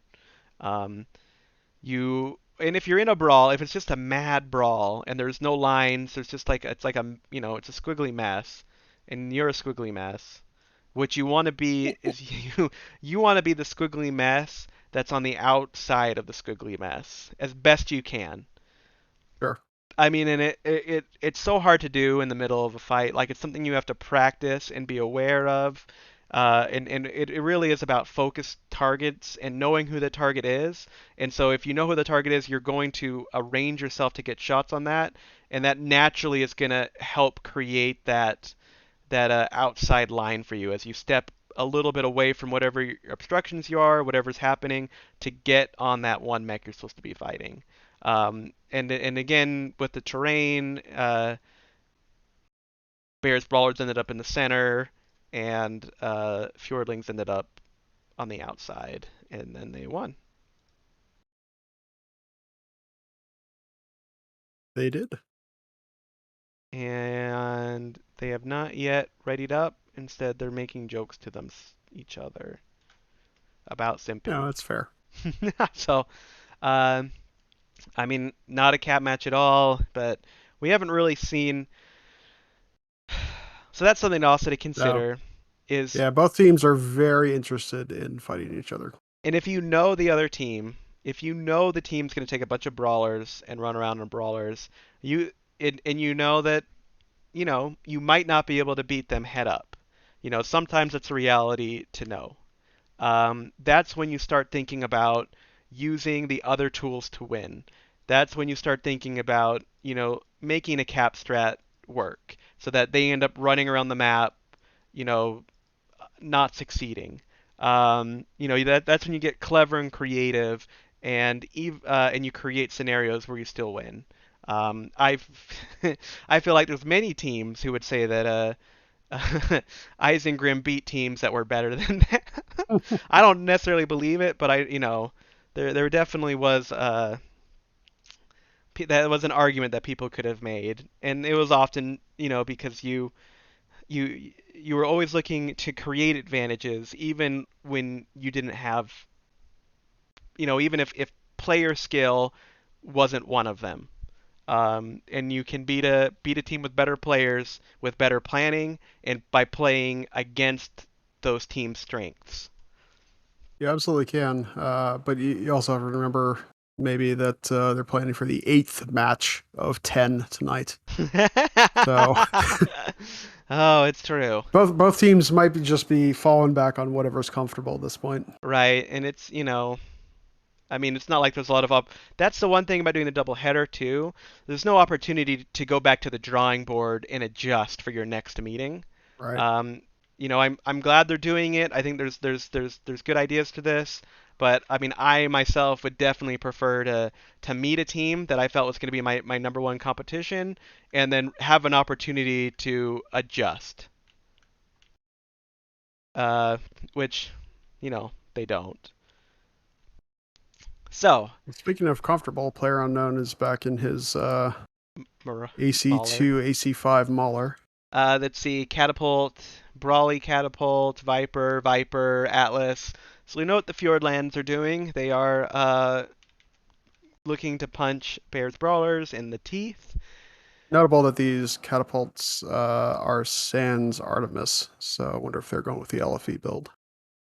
Meanwhile, Bears Brawlers running that Kit Fox again. We see a Roughneck, Marauder, two Vipers, Timberwolf Stalker 7D.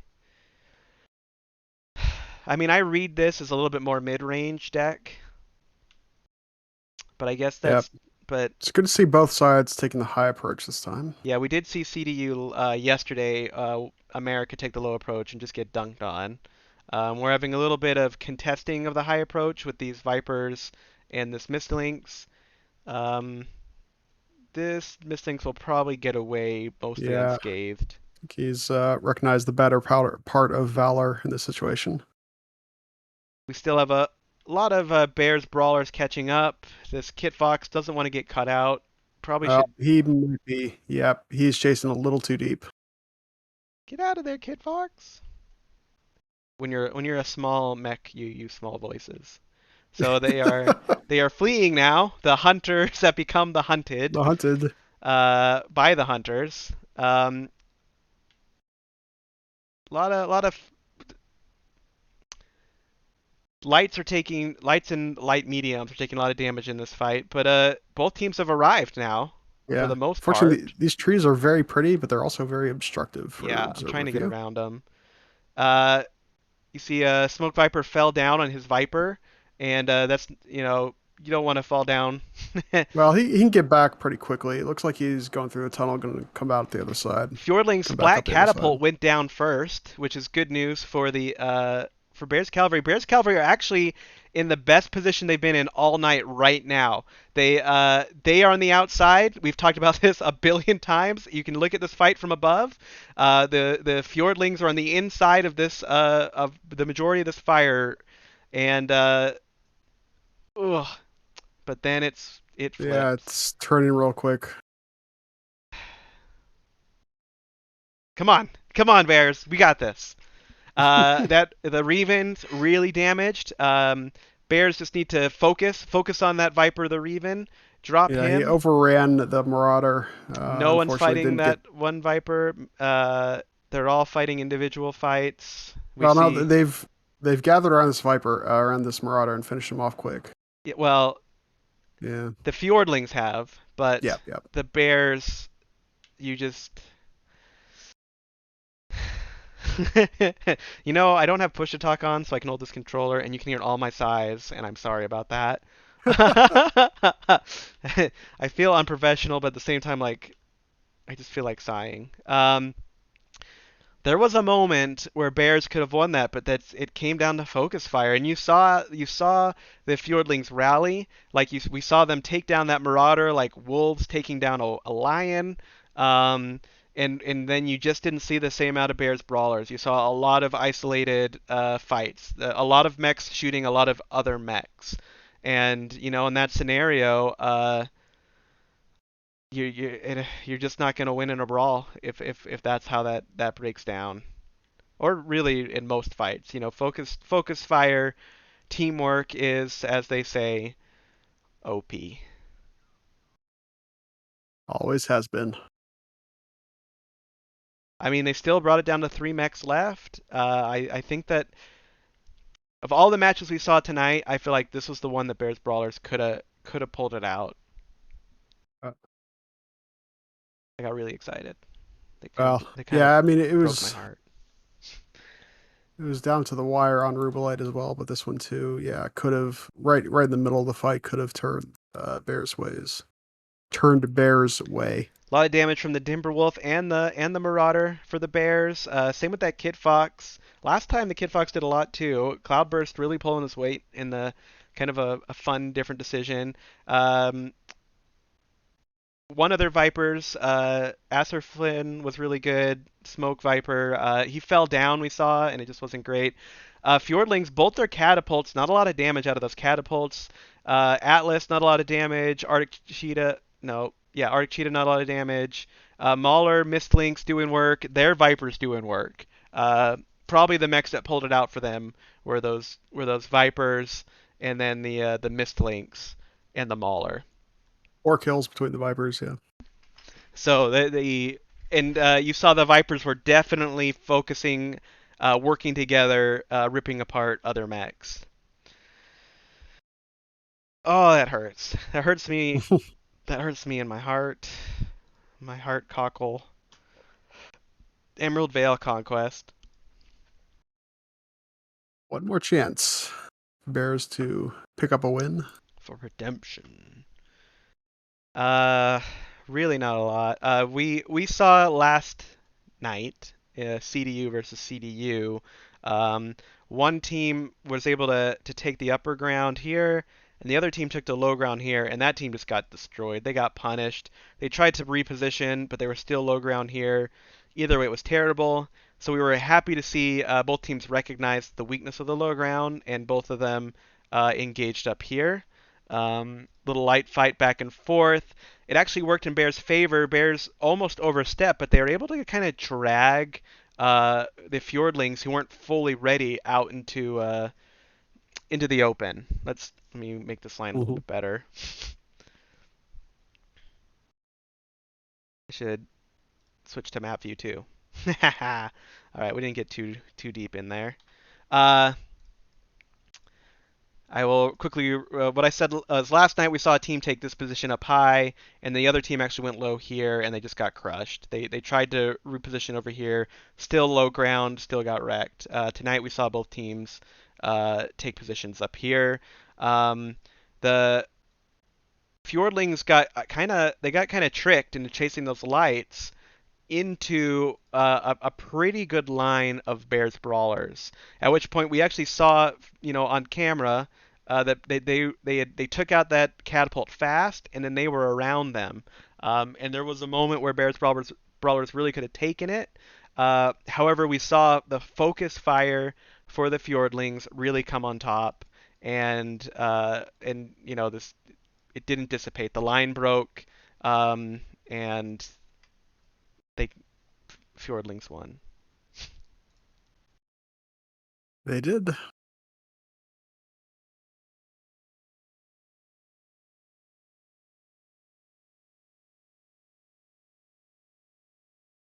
All right, teams are still resetting. I guess I'll go to mech.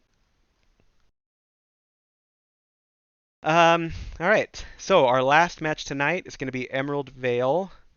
Let's look at that real quick. Emerald Will we Vale. see blue beams? That is the question. This is a conquest. Big thing with Emerald Vale, if you want range, we've seen lots of teams put either some Overwatch or all their Overwatch at these locations here. Uh, I watched JGX earlier tonight. Have two mechs here, and then the majority of their team playing down into this area, controlling Theta. Uh, I think GNX took more of their team up here, and then they had to push because they didn't have range, and then they got destroyed. But yeah, so we'll see what happens. We haven't seen a lot. We haven't seen that kind of Overwatch. We've seen a little bit from the Fjordlings. Maybe they'll bring their two Direwolves and Direwolf Banshee, something like that. Put them up here, and then play Brawl down in this area.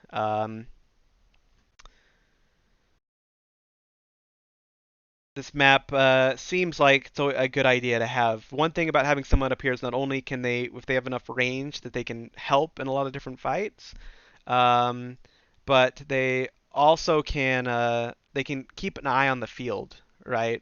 So they know what movements are in these areas. Sure. Even if you can't get shots, it's usually, I mean, you can see trees falling over, tell where the enemy mechs are.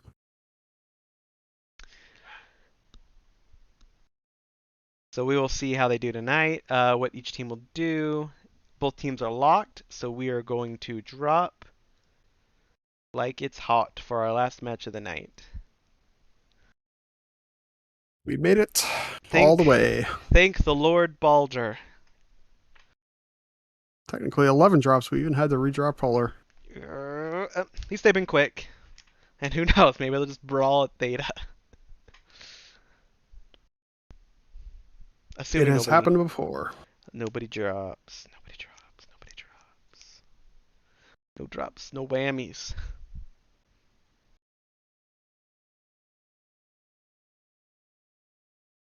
So I think mathematically, with tonight's victory, there's only 10 more matches. Uh, Fjordlings are currently, I think, 18-1 now. Um, with 10 matches to go, I think this is pretty much. I think this is in the bag. I think Division Yeah. E champions will be the Fjordlings. I'm trying to think if they're mathematically out of contention after this. Bears Brawlers, who were second, are now going to be at best 10-9 or 10-10. I'm too deep in the caster juice to do the math, but I think it's pretty unlikely that the Hunters of the Fjordlands throw the rest of the maps for this season.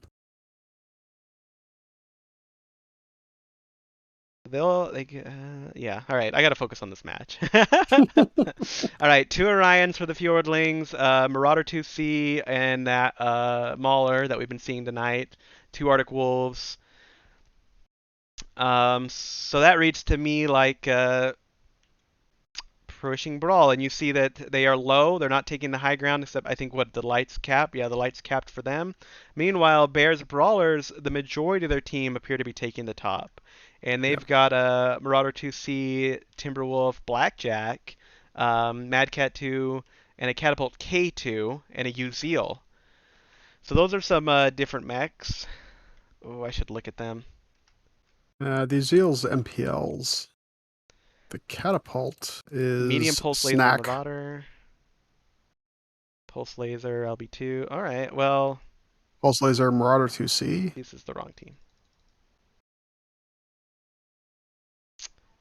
I'm gonna get back above so we can see what's MPL going on. splat on Monsoon's Timberwolf. So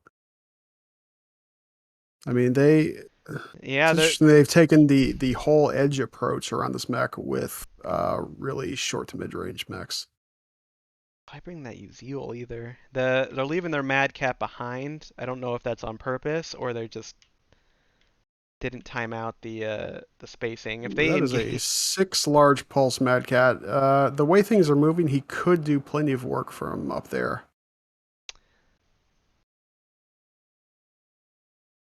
all right. So you Problem can. is if Terror of Death identifies him up there and just jumps straight up. It looks like he's going to be doing that. I don't know. With the way things are now going, it looks like that Madcap's just gonna be caught out and ripped apart. Yep. Bears Brawlers have a decent firing line around this corner. They're able to hit that Orion pretty hard, but that Mad Cat is just basically a free mech. I think he just overheated, uh, which is not great. Still, they took out the Orion. They can focus the second Orion. The rest of the team, well, they killed that Mad Cat. Bears Brawlers, I think they downed the second Orion. They're working on that. The enemy Sean bombs Mad Cat. They took down that. Seeing a little bit better focus fire from them. Let's see if they can keep it together. The numbers are just going down too fast for Bears. Yeah. They did get a quick kill on Ravon. They're gonna take this terror. I mean, it's three Oh, it's three. 3-3. That This turned around the Jenner very and the quick. Mistlinks need to keep working together here. Uh, fuck. Uh, The Mistlinks ran in Kuriami without the is one Jenner, touch. and then Yeah. the Mistlinks jammed the Jenner, so the Jenner shot the Mistlinks in the back. Kuriami almost legged himself falling down, but he's finished.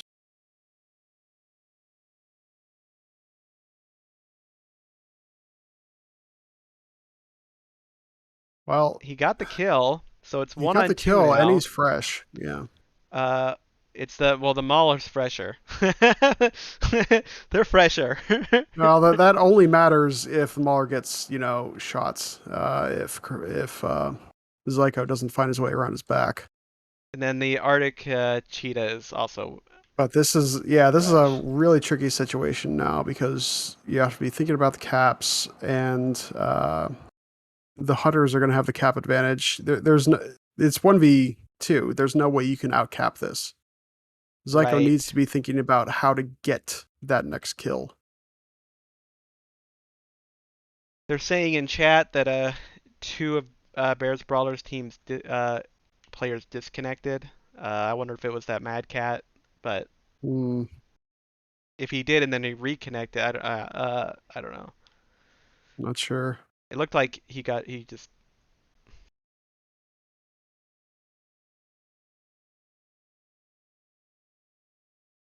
But yeah, I guess we'll watch this Jenner But lose it. both teams know where the other mechs, where the other light is right now.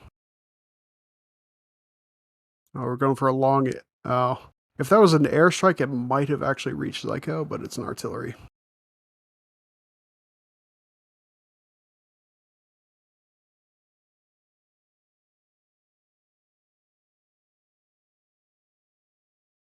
Zyko's problem here is that both of the hunter's mechs are fresh. He's got to find one far enough away from the other to win the 1v1 and then go after the other one.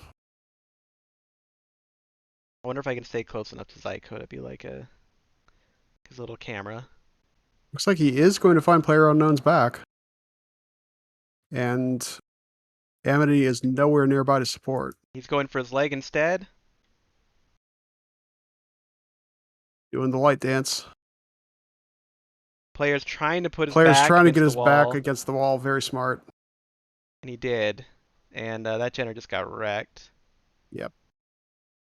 While one leg is open on the Mauler, it could always get ammo exploded. Arctic Cheetah's nowhere nearby, so this is just it's just these two one on one, and he's got. Ugh.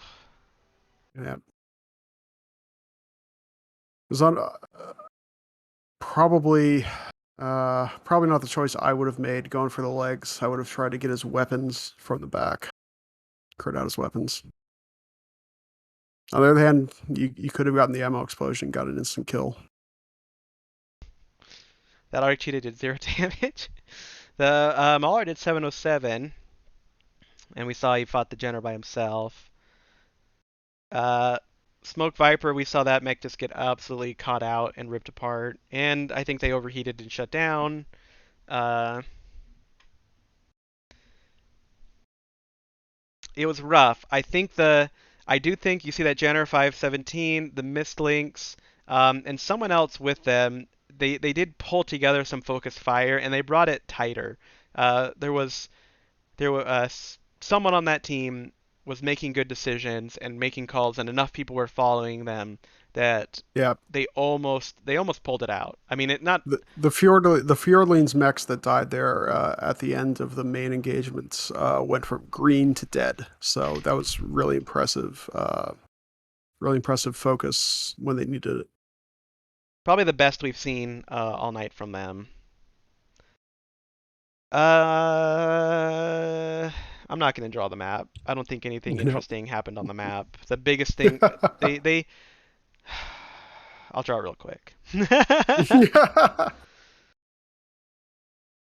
Yeah. um, the biggest thing I feel like was that Bears Brawlers had a reasonable firing line here that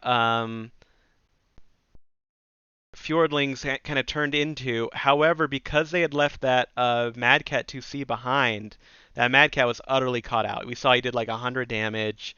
The I guess the good Yep. thing was that they had to take 5 seconds to kill it while a few people petered in here. Yeah. But honestly, at that point, you might as well put the Mad Cat up here, and make Yeah, he them. should have hit the brakes. He should have realized he was not going to be able to catch up to his team before the Fjordlings intercepted.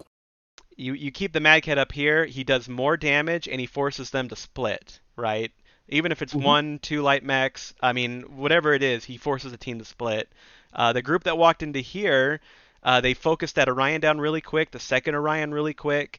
After the second Orion went down, Bears Brawlers kind of started falling apart a little bit, splitting, but I think their lights kind of rallied and took down a few more mechs over in the corner. Um, uh, in the end, it wasn't enough. I think they mentioned that their two Australian guys disconnected, and I think that hurt them too. But yeah, it was a really good showing for Bears Brawlers. Like I said, I wish that they shouldn't have left that Marauder 2 behind. I think Yep. unless they did it on purpose, and it just seemed like they outpaced him, and then they let the enemy team get between them. That's just that you shouldn't do that. In a competitive team, you should know where your guy are, and you shouldn't leave him behind. You're not NASCARing on Yep. You, uh, you, you gotta you gotta be Caldera able to talk to each other and 2017. say and identify, hey, we're gonna wait for you, or you can't catch up. We know this is gonna be a bad situation, so just stay back and do what work you can. Can't try to just will your mech to go any faster. This is Yeah, yeah. not special event queue, unfortunately. So I wish that Marauder just stayed up here, or Marauder, Mad Cat Mad 2 Cat. just stayed up here, and split them more. Use the situation to the advantage rather than rush down right into them and just be utterly isolated. With how everything else went, that could have been the difference between them winning and losing. Oh yeah. Um, that's the only thing I really wanted to comment on. So let's go talk to them and try to convince them to be brief. I'll do my best. Make some enemies. All right. heading over. Guys were over tonnage and Hey stuff. So guys, you guys were great it's sports, and we really enjoyed playing with you guys. Yeah, Really same, appreciate same, that. same. And yeah, we really all had a great time. So thank you so much, Mr. Barry. It's what? truly Okay, an honor. Hello. Truly an okay. honor.